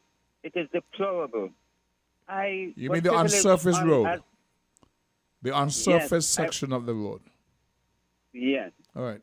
And I was privileged as a director of Skelec back then to ask for lighting, visible lighting, because it happened to me when the British Airways came in 12 o'clock the night and to the next morning. And I had to take my guests to go over to 40 Nisbet's plantation. That time I was working with Isaac. And so from that experience, I would not have wanted to, for none of us who is in the taxi fraternity, and even to our visitors that grace our shores, are having to experience not even a moonlight, Okay. Also, the King, I heard on the 26th there's supposed to be what the Minister, Marsha Henderson, the Minister of Tourism, called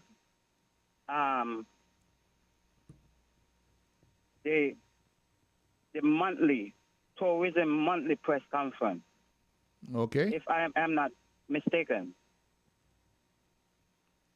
I think that given the fact that we did not have one last month and we did not have one the prior month before, Mm-hmm. it should be recalibrated or renamed, or it should be dubbed like the inaugural monthly press conference of tourism. We get the notion if it's not being recalibrated as the monthly press conference, as if it had happened last month and it had happened the prior month before. So I think that word in there is a little bit, misleading. So the wording is that it's the Minister of Tourism's monthly press conference. And you're saying based on what you know, there was none last month or the previous month, so it cannot be a monthly. So it should is be it to the be that inaugural. intended monthly press conferences? This will be the first then, on the 26th is access slated for the 26th. So maybe thereafter there'll be a monthly briefing. Maybe that's so maybe the wording doesn't reflect the reality. But I understand your concerns because if it's a monthly, it means that we will have had one last month or before. But this may be the first of many to come in terms of having that schedule. Yes. Starting from this month onwards, 26, yeah. That will be appreciated. So the general public could get a feel as to where our product is. Not only that, and what the taxi fraternity, those in the industry, would very much like to know what's going on. So I'm one who's looking forward to that press conference to learn as much as possible, to give us some indicators as to what the industry portends for the 23-24 cruise ship season. Yes, yes. And then we hope that the journalists who would be privy to that briefing, that monthly press conference, will ask the critical questions so that we, the general public, will be fed with the information that we so rightly deserve. One last thing. There's an observation. I have noticed not once, but several times, and it had happened day before yesterday while I was at the airport, where the Ministry of Tourism, they are moving some guests. It might be their high-profile guests, but in my opinion, those movements should be redound to taxi drivers. They can select who they want. So but taxi drivers are the ones who should be benefiting from that, especially in the slow time. So did they engage their own drivers? Huh? Did they engage their own drivers? I'm not aware of what. So who was driving them? Who was driving them? He said. What I have observed.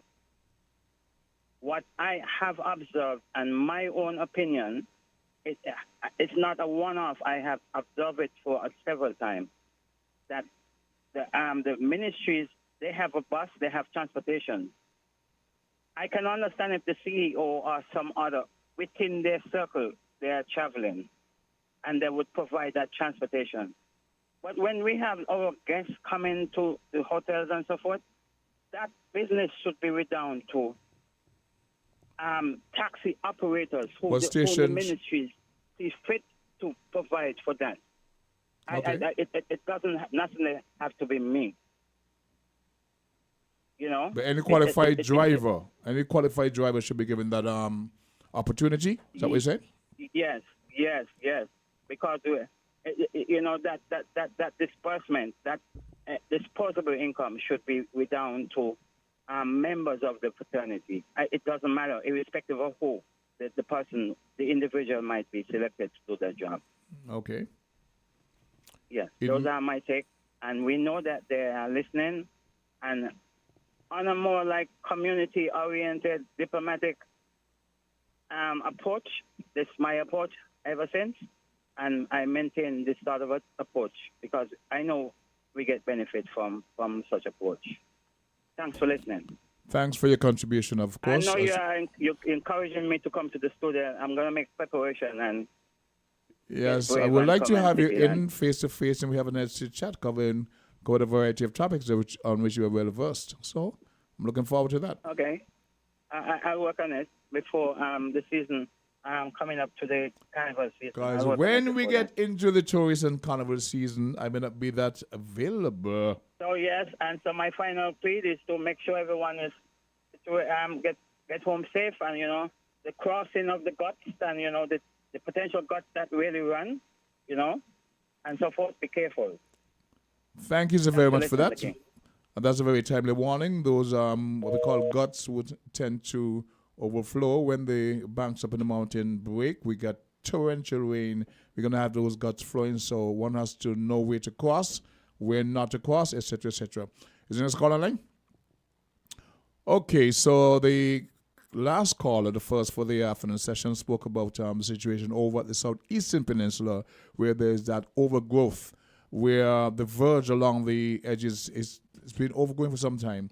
And we don't exactly, I can call an entity, but I don't have any facts about the management of that area. It's in the area mainly of the Pavilion restaurant. And in driving along there, drivers often have to drive more or less in the middle of the road to avoid their vehicles being scratched on the side by the overgrowth of the trees, etc. He mentioned the acacia trees, but the other trees, it's more or less emerging. They've crossed the line that's on the edge of the road. You can't even see it anymore.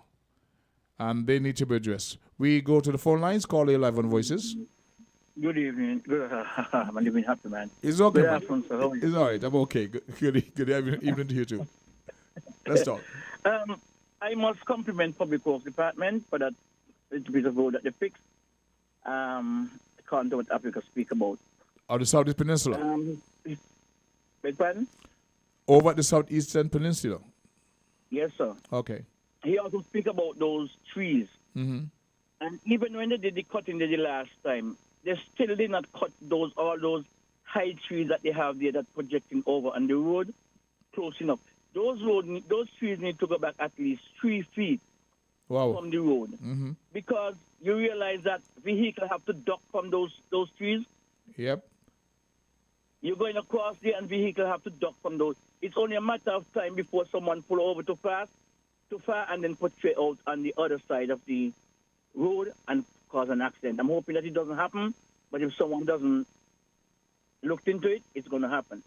And the persons who are in charge of that area should see it and should do something about it. Now, the king, we have a problem. And the problem is that people who work in an industry doesn't have any interest about the industry. And I'm saying this to say that last week, Saturday, there was a cow that got knocked down on the bypass road. All right. Just past the Taiwanese agricultural farm there. You mean the Kim Collins Highway? It happened the Saturday evening. Is it the bypass per se, or is it the Kim Collins Highway? Yep, the Kim Collins Highway, yep. Okay. Saturday evening, some guys went there. They butchered the cow. On the spot? On the spot there. Mm-hmm.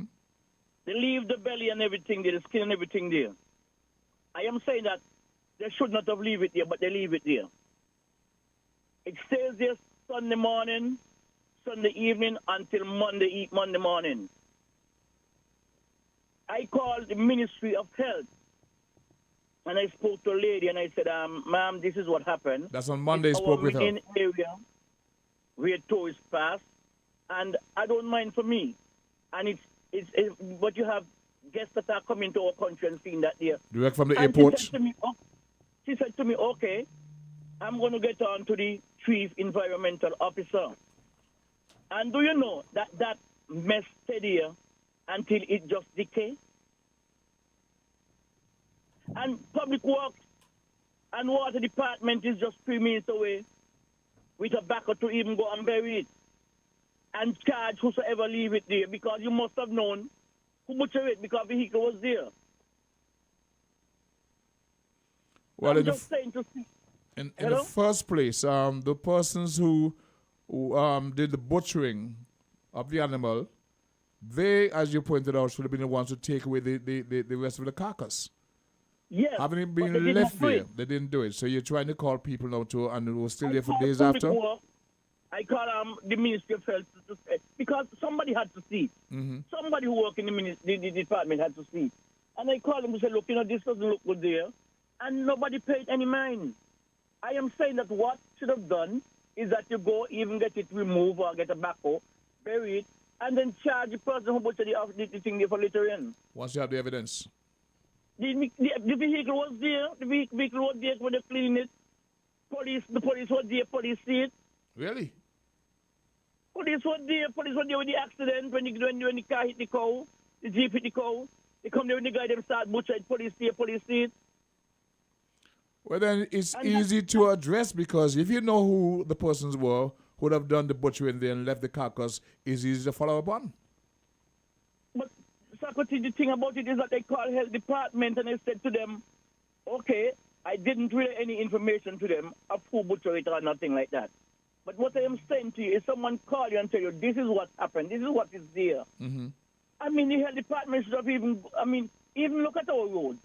You have a dog there on the road, somebody knocked on a dog or pig is steady until it's swell and cock it up and almost right in the ear.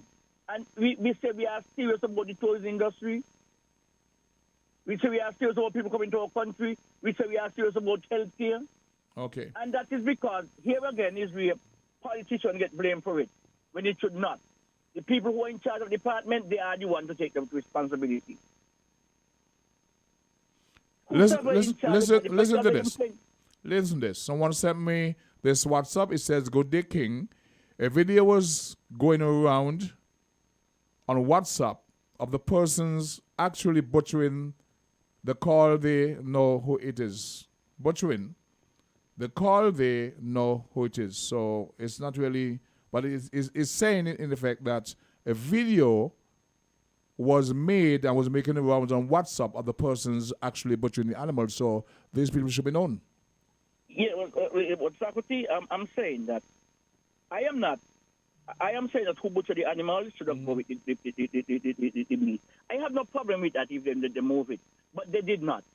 So I am saying if they did not move it, and you know, the hard part about it is that I called the authorities and I said, this thing needs to be moved because it's so high coming from the airport, going to the airport, guess who going over to Nevis. But I called them and I said it to them. The lady said to me, I asked her name. I'm not going to call her name because she was very professional. She said, look, sir, I am going to talk to the chief environmental officer to get him to deal with it. No one deal with it. But you know what happened?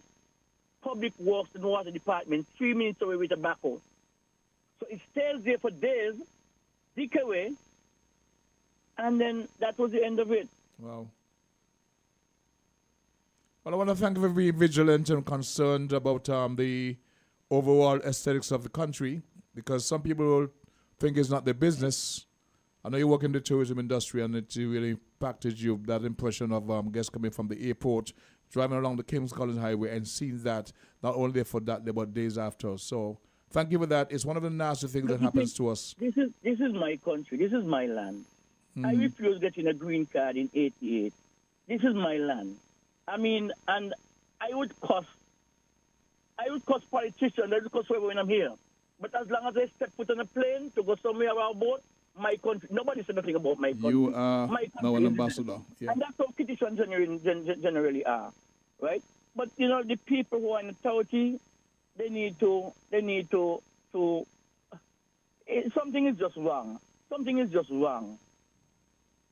Okay. I mean, we make our mistakes, okay, and we would make mistakes.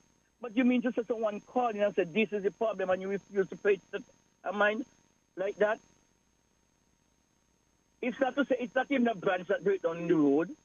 It's animal. It's the skin, the remains of an animal that they butcher.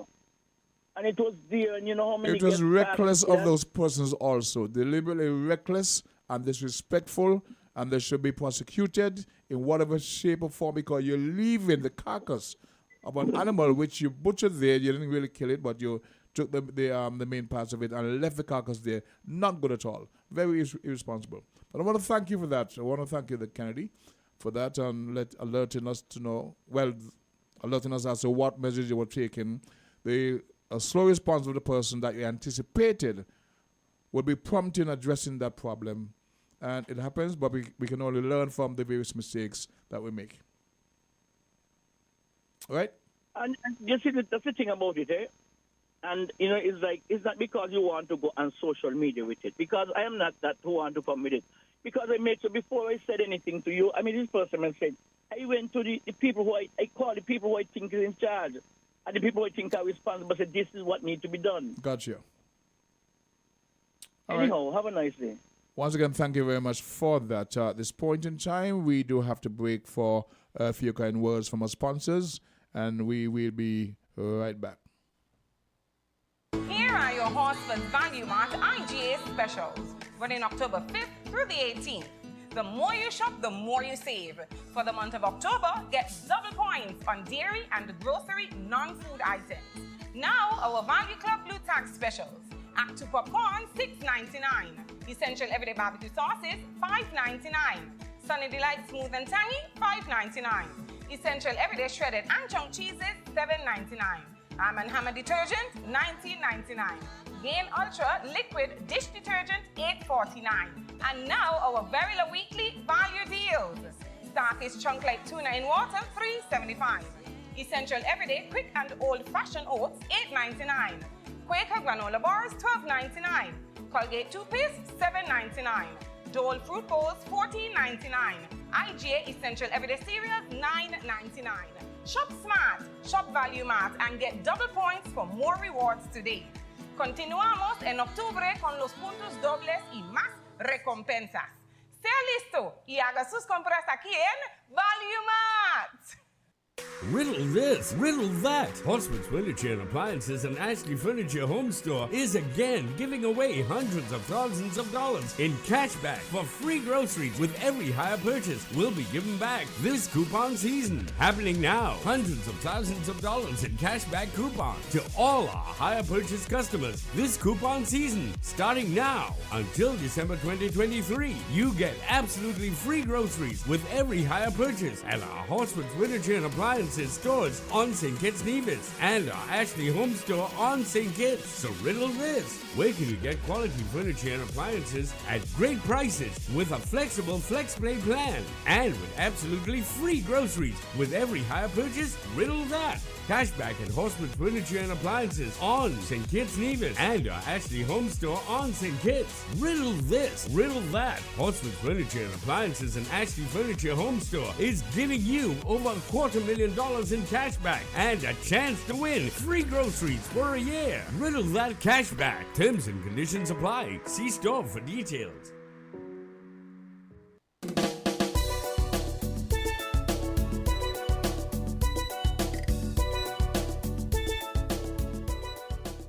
We're back in Voices, and we have a call on the line. Good, they call you live in Voices. Okay, with a browser caller, let's take another call. You're live on Voices. Welcome to the program. Good afternoon, King. Mr. Brown in town, what's up? I will continue to eat my cousins. Sorry, but we are family, but they have to be eaten. So you're cannibal by extension. Oh, yes. You're talking about tree mutton? Well, we eat goat, we eat cattle, all kind of thing. But why don't understand with our people thing? We don't want to eat the monkeys, right? But when they see on vacation and they go overseas and they eat snake, they eat they eat lions and tigers and things. I see. You're making the case for eating monkey. I understand that. No problem. They go to other country and eat all kind of ferocious animals. Mm-hmm. You don't want to eat the animals here that are destroying your food products. So you use them as food too, and that's what I continue to say to the people. Mm-hmm. But here's what. Right? Next week, Friday, upon the Agro Strip, they'll be celebrating Agro Strip Day. The Farmers Cooperative, the Fishers Cooperative, all the various bodies will be up there. And this food fair, they will also be serving tree mutton. So for all those who want to entertain, they have all kind of dishes up there. They'll be serving tree mutton up at the Agricultural Food Fair. Up at the Agro Strip on Friday. There'll be a big ceremony, the 5th anniversary, so you can save your money and go and have your fill if you're thus inclined. Well, I will be there for my monkey. Okay, sir. I will be there to eat my cousin. Yes, Carl. You enjoy. You enjoy. Yes, sir. I talk about it. We having your connection. I don't know. It's a bit jumbled and gargled. We're not hearing it clearly. So I don't know if you want to try shift location and try again. You hear me now? Yes, it's a little better. Yeah, it's the same and this place about what they call it the Agro Strip up there, the king. Where's that? I mean, this. Where's that? Look at the condition of here. The thing up there should have been paved. Up there should have proper lighting. They should have nice booths to portray the trade. The booths they make out of blocks or concrete or... Here's what, Carl. They do not own the area. You cannot put down permanent structure. They are porta potties when they have these events. Remember they move all the vendors from downtown.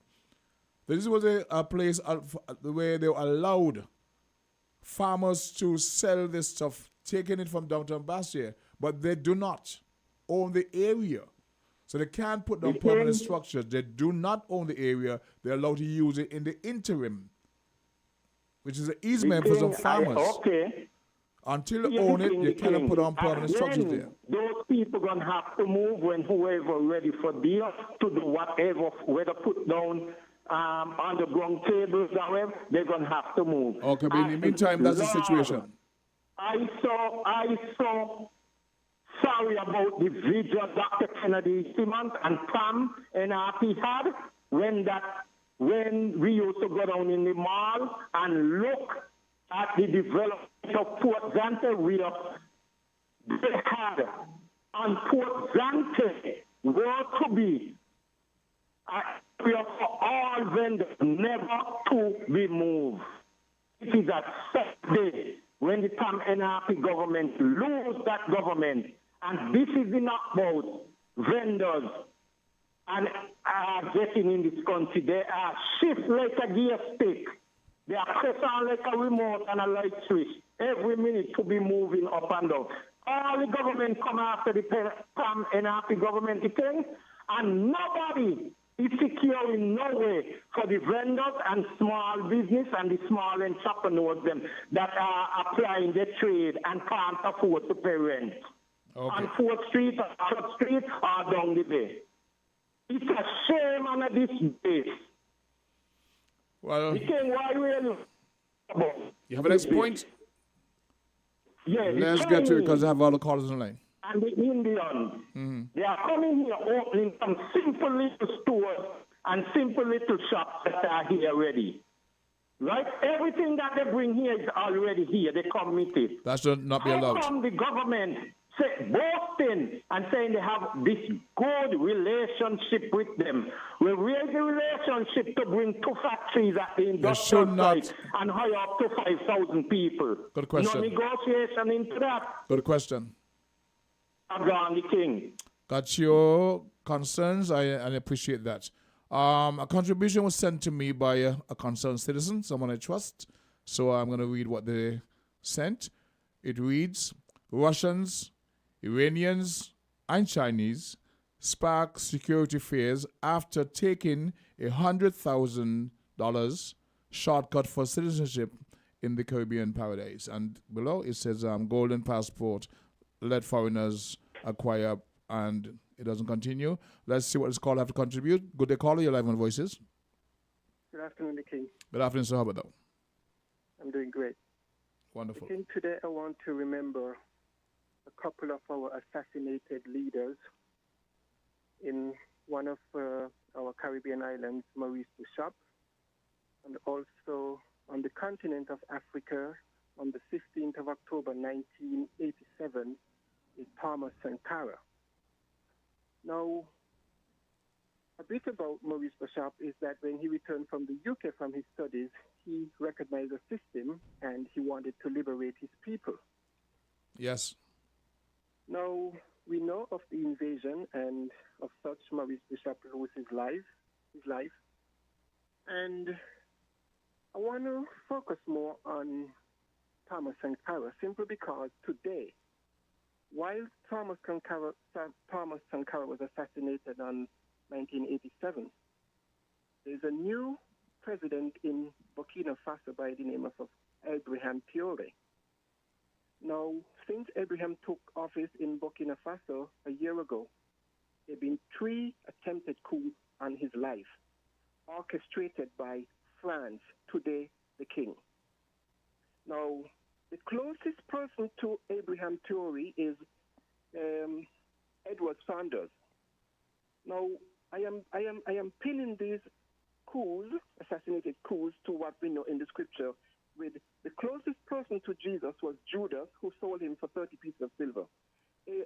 Edward Sanders may have accepted, I think, was 40 million euros from France to sell out his country because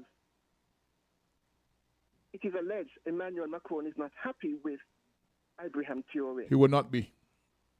No, yes, and we know what is at stake here, the king. But my thing is, right, this disease that is within us, my message on social media to our leaders is let us look for the enemy within. We need to get rid of that because we have a common enemy, the king. My thing is, you and I know, the king, that Africa, the continent of Africa, is not poor. So therefore, I does not isolate myself from the continent of Africa, because what is of Africa is of me. You and I supposed to benefit of the resources that is on the continent, but we cut off ourselves from there, the majority of us. Why? Maybe because we are not knowledgeable, we are not educated. I mean, let us look at all that has happened in order for us to be isolated. And this is why I say we are fulfilling scriptures. They give us a book and they say, oh, the prodigal son left. We didn't leave on our own. We were taken. We were taken, the king. We were cut off. Our language was taken. Our name was taken. This trauma that the Western civilization, colonialism did to us, it is deep. Now, here we have in Burkina Faso, Edward Saunders, willing to sell out. My thing is, again, the king. When are we going to move away from this? When are we going to... Who have divided us? Who divided us? Our division have worked for them. They have created generational wealth by exploiting us, by we being divided. Look at us today, the king. We're speaking Mandarin, we're speaking French, we're speaking Spanish. Who want to learn an African language? The king, this thing makes me weep. I'm not weeping because I am feeling something. I'm feeling what is tearing us apart as a collective. This is what I mean by it makes me weep, that our leaders are not waking up. And we can cripple the misery, and the only way we can do it is to become knowledgeable of who we are. Go ahead, sir. This book that we gravitate to, it is a myth, and we swallowed everything wholesale. Now, don't get me wrong, the king. The book has principles that we can adapt to, but the story is us. They tampered with what was pure, and they have corrupted it, and they gave us in their theology, their narrative, and we swallowed it wholesale as if they have a benchmark and give us a way out. The king, it is really sad, you know. It is so sad, but I just hope my voice are reaching those who want to become the collective again, the king. Thank you for Much hearing me. appreciated, much appreciated. And by the way, this morning you did make reference to Maurice Bishop. The I think it was Jamso who said that there was the Tonton Macoute in Grenada. No, that was in Haiti. That was a construct of Papa Doc and Baby Doc. The Mongoose Gang was the one operating in Haiti, sorry, in Grenada under Eric Gary. And one of the problems, there were people blaming Gary for associating with Bonaparte and going down the communist, communist connection, as so to speak, to a paraphrase. The problem with that is that Gary tried to reach out and have relations with Canada, the U.S., and England, and they said to him, because you overthrew a democratically elected government, we cannot support you. And they used whatever rules for invading Grenada. There was a caller who said it was because of the Point Salines airport that they were building, and the support it would be providing for Africa, etc., that the Americans used that excuse, along with the fact that there was a university there with American students to invade Grenada. But the permission was given for that invasion by Dame Eugenia Charles. She was the head of, I think, the Caribbean, whatever, at the same time. But it was CARICOM, if I stand to be corrected. But there was our own officials in the region who gave that permission for the U.S. to invade Grenada. Bishop meant well, because Eric Gary and his regime was very... They were the dictators. They were repressive, and he led a bloodless coup. The people of the region recognized, identified with him, but he could not get the support when he reached out to the UK, the US, and Canada. So he had no other option but to take the support offered by Cuba, and they were glad to use that as an excuse to say, well, you're encouraging the spread of communism in the region, and so Eugenia Charles and others signed a document that gave the U.S. permission to invade Grenada. But the whole thing was, it wasn't the Tonton Macoute in Grenada, it was a Mongoose Gang, a terrorist group repressing the people. Right? So where we now? There's an article sent to me, WhatsApp, that speaks about a situation, and this one writes, King, I would like to bring to the public's attention the nastiness that some of our practice, and there's a bus and the bus number.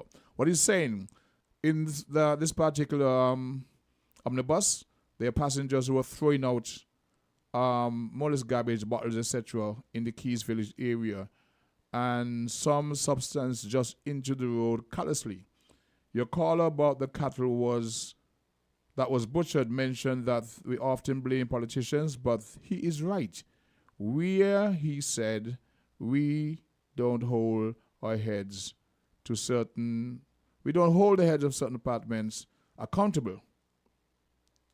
Departments accountable. The accountability is not politicians. I would also like to add that we don't hold ourselves accountable because there is nothing to stop that passenger from keeping the bottle until they reach home and disposing of it properly. Again, the bus number is because we cannot account to Fergie, substantiate that. I won't call the bus number, but I get the point. Let's go back to the phone lines. Call your live on voices. Pleasant afternoon, Brother King. Good afternoon, sir. How about Not sir. I stand corrected again. It's just genuine. Go ahead. Rasaya. And how you doing? I'm counting my blessings, man. That's where you start the day. Thankful for the love of the Almighty. Most definitely. Guiding you safely through the day, I would like to say good day to your listeners via radio and internet. I would like to conclude entail that brother have just left off there and what you have stated out upon the aspect of brother Bishop, or brother who have able to be a standing light within the Caribbean region in the 1980s, and where he have able to fight the good fight before he gets assassinated. So I would like to say thank you for all the work they have done during the time, brother Bishop, and to be honored at this specific time. To be respectful for all people in this region to understand despite that brother Bishop was enlightening on us in the Caribbean region, not just in Grenada. Because I first feel like the Grenada Revolution was just implied upon what he stated, but he was indicating that the region have to be able to stand up for one another. And when he was brought in here in the 1983 to sign the treaty of the Shakaramas, that was the treaty was named, right? Correct. No, that was a Bastille. Yes, guy, you could say so. You could help me because maybe you're more elder than I, so I respect your. I think that was the Treaty of Bastille, but and the information. I saw him then, and also saw him at our Warner Park on the night that our flag was first raised as an independent nation. Okay. Now I would like to say something here about Socrates, and I ain't going to cut no corner to say because, and I'm not going to be disrespectful to no part having the station being liable or damaged. Respect I'm that. just saying this here because this is my studies and my reflecting of research. I heard a caller calling this morning and tried to counteract what Jamie stated prior to the movements of Miles Bishop being assassinated, because a lot of things they have really been discounted for when we look at our brothers and sisters in the fight against white supremacy. And I mean in this farm, white supremacy ain't just in America, it's in the whole entire world, even in the Caribbean shore. Now, it entails when you look at how these people penetrate the control mechanism and the financial market, especially when you as a country have a little thing that can carry your country to a level of assurance in development. I would like to see that these people who have done so much damage to our brother like Miles Bishop and others, even Sankara them, who have get killed because they stand up against white supremacy. You see? And even sisters who stand up against that white supremacy. Now we're seeing our brothers who are in this level saying they are educated people, they're still pushing the white supremacy garbage on here. It's still pushing on here. And until we're ready to wake up and understand these things, they need to move away from this world because there's not nowhere for them no more. Because I will not promote black supremacy even though you say, I'm an African, but I'm looking for the liberation of all Africans, wherever you be. You don't have to be in Africa alone. You could be on the outside court, in the diaspora, wherever you stand. Once there is sufferation to our African brothers and sisters. Very well said. We call upon that. And we don't want to see them things apply no more. Even in the sense of what we're seeing applying into the old crooked state called Middle East, where those gangsters from the Khazad Jews that they call themselves Ashkenazi Jews. We want to give them history, you know, because them not Jews, you know, Roman rapists and savages, them they be, you know, fighting people for their own human rights. And then we going to sit around a table and talking about we should not negotiate with them when they are creating more problem than good. They build building that is not assured with the concept of what they're building them to say they have them for settlement. Because not even one of the people them would consider for settlement of their liking of moving to those buildings is occupation them and move on to just like what Italy did in 1935 at Ethiopia when they crossed the border on the 3rd of October, marking this the 88th anniversary of that occupation that occurred in 1935. So we got to fight down all form of racism within the white supremacy. And that is what me, Rasaya Samande, Latunji, Naskala, we say. Because it's time now we get away from this crazy, insane, mad, wicked system that is confusing our young youth. You thank my brother. The struggle continues. Thanks for your contribution, Mr. Ofliati. Good afternoon to you, sir. Hope you're having a wonderful day. Bag of sugar, I haven't forgotten you. Hope you too is having a wonderful day today. As our people here within the Federation are mindful of the approaching hurricane and doing all that they can to make sure they're prepared, stocking up on supplies and all that. We go to the phone lines once again. Good day, caller. You're live on Voices. Good day, caller. Good afternoon. Yes, good afternoon, sister. Are you okay? Everything is okay with you? Oh, I wasn't hearing you at first. Okay. Now you got me. Yes. Hello? Now I've got you live and direct, and so you can hear me now, right? All right. Good afternoon. Condolences to Ras Aya. He said yesterday he lost his uncle. I didn't know that. Sometime much in the week he lost his brother-in-law. Wow. So may God strengthen you and strengthen your family. We reflect the same sentiments here You know, at we WIN all FM. go through these times, you know? Yes, we do. And it's good to know that there are people who care about us. Good afternoon, Journey. Now, let's get to the Bishop story because I was at that time in Mona, Jamaica, UE, studying when this thing came up. November 85. Yeah, the overture? Yes. I was one of those who went to see him when he came to St. Kitts, you know, because people were saying, well, he was able to overcome the American government, put it that way. Sorry, I was at the time also pursuing a course in socialism. It's called the Economy of Social Transformation.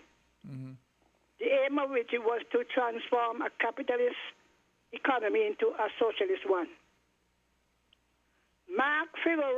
Professor Mark Figueroa, who was the head of the economic division, took his sabbatical and went down into Grenada to help, to organize the thing properly.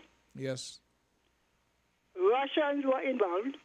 There was a fellow in my class who said that he, among others, was sent to Russia for training to practice to use the ammunition, the guns and whatever.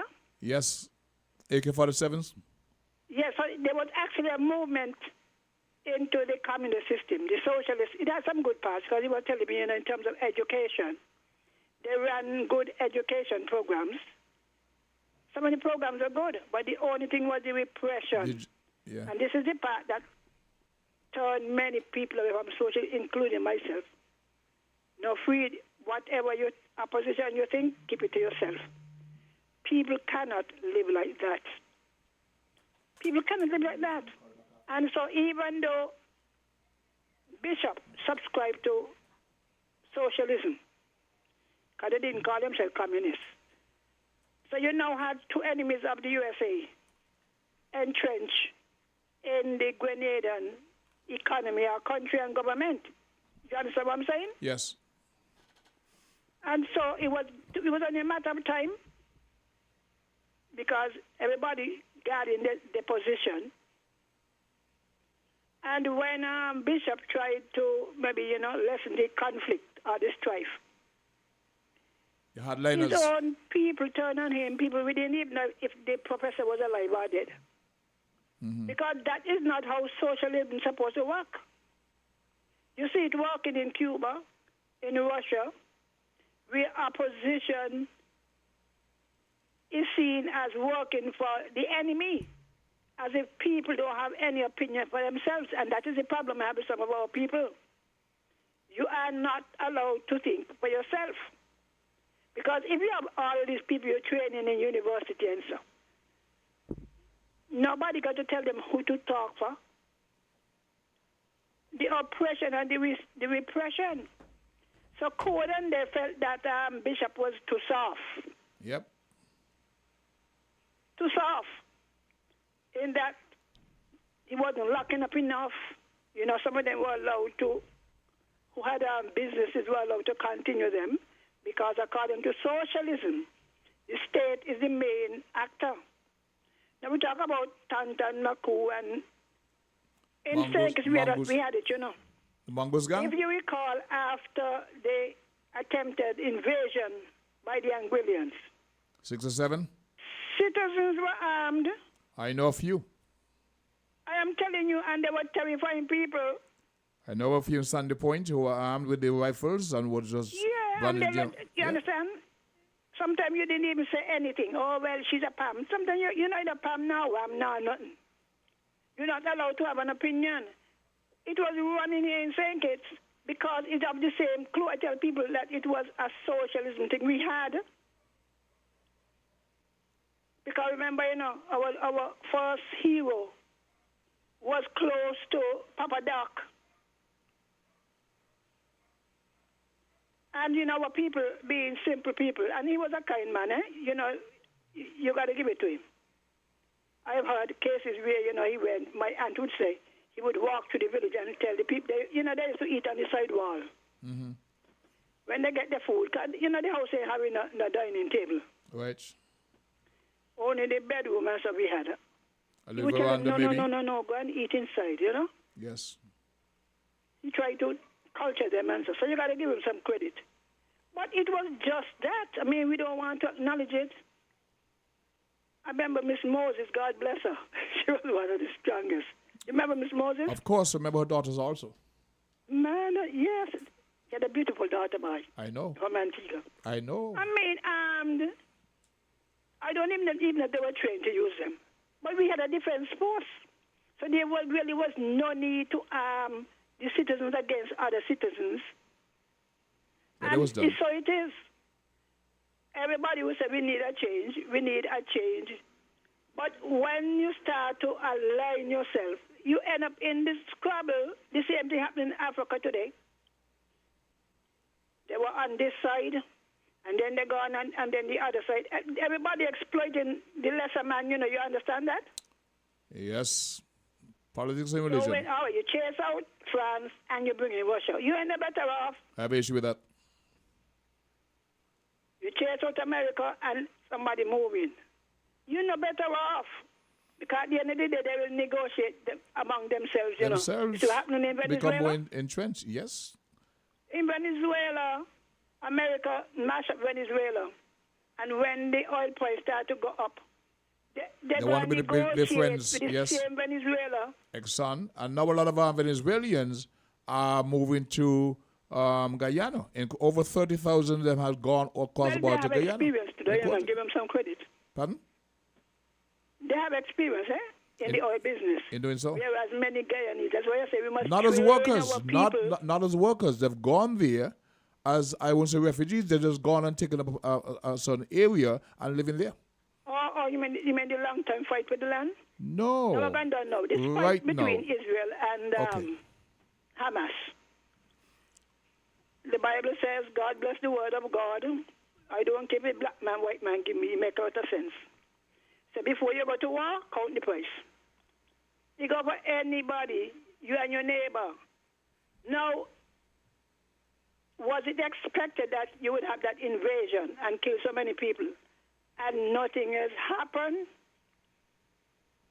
It will all be nothing retribution, repercussions, but you have the bigger gun, you have the last say.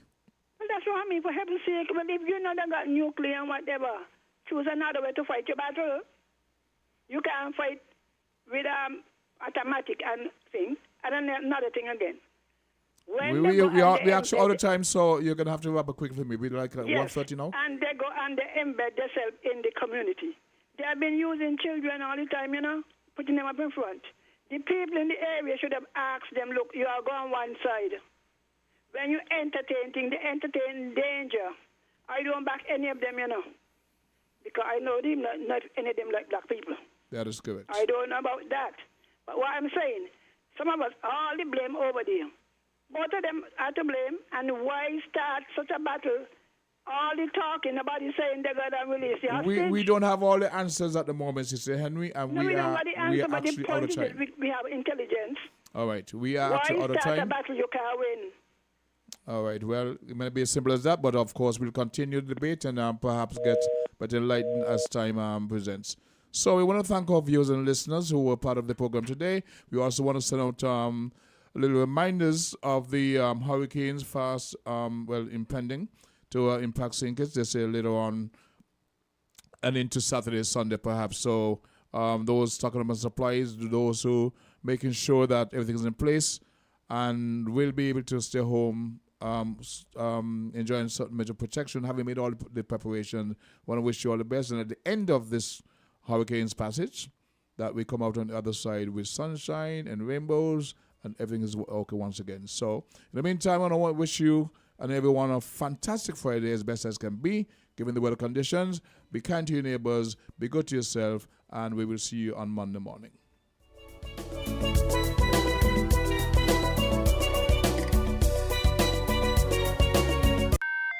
This is a public service announcement. Brace yourselves for the ultimate shopping extravaganza that you've been waiting for. Get ready to be blown away because double cashback coupon season has officially landed at Horsford's Furniture and Appliances and Ashley Furniture Home Store. Can you feel the excitement in the air? It's that magical time of year when Horsford's pays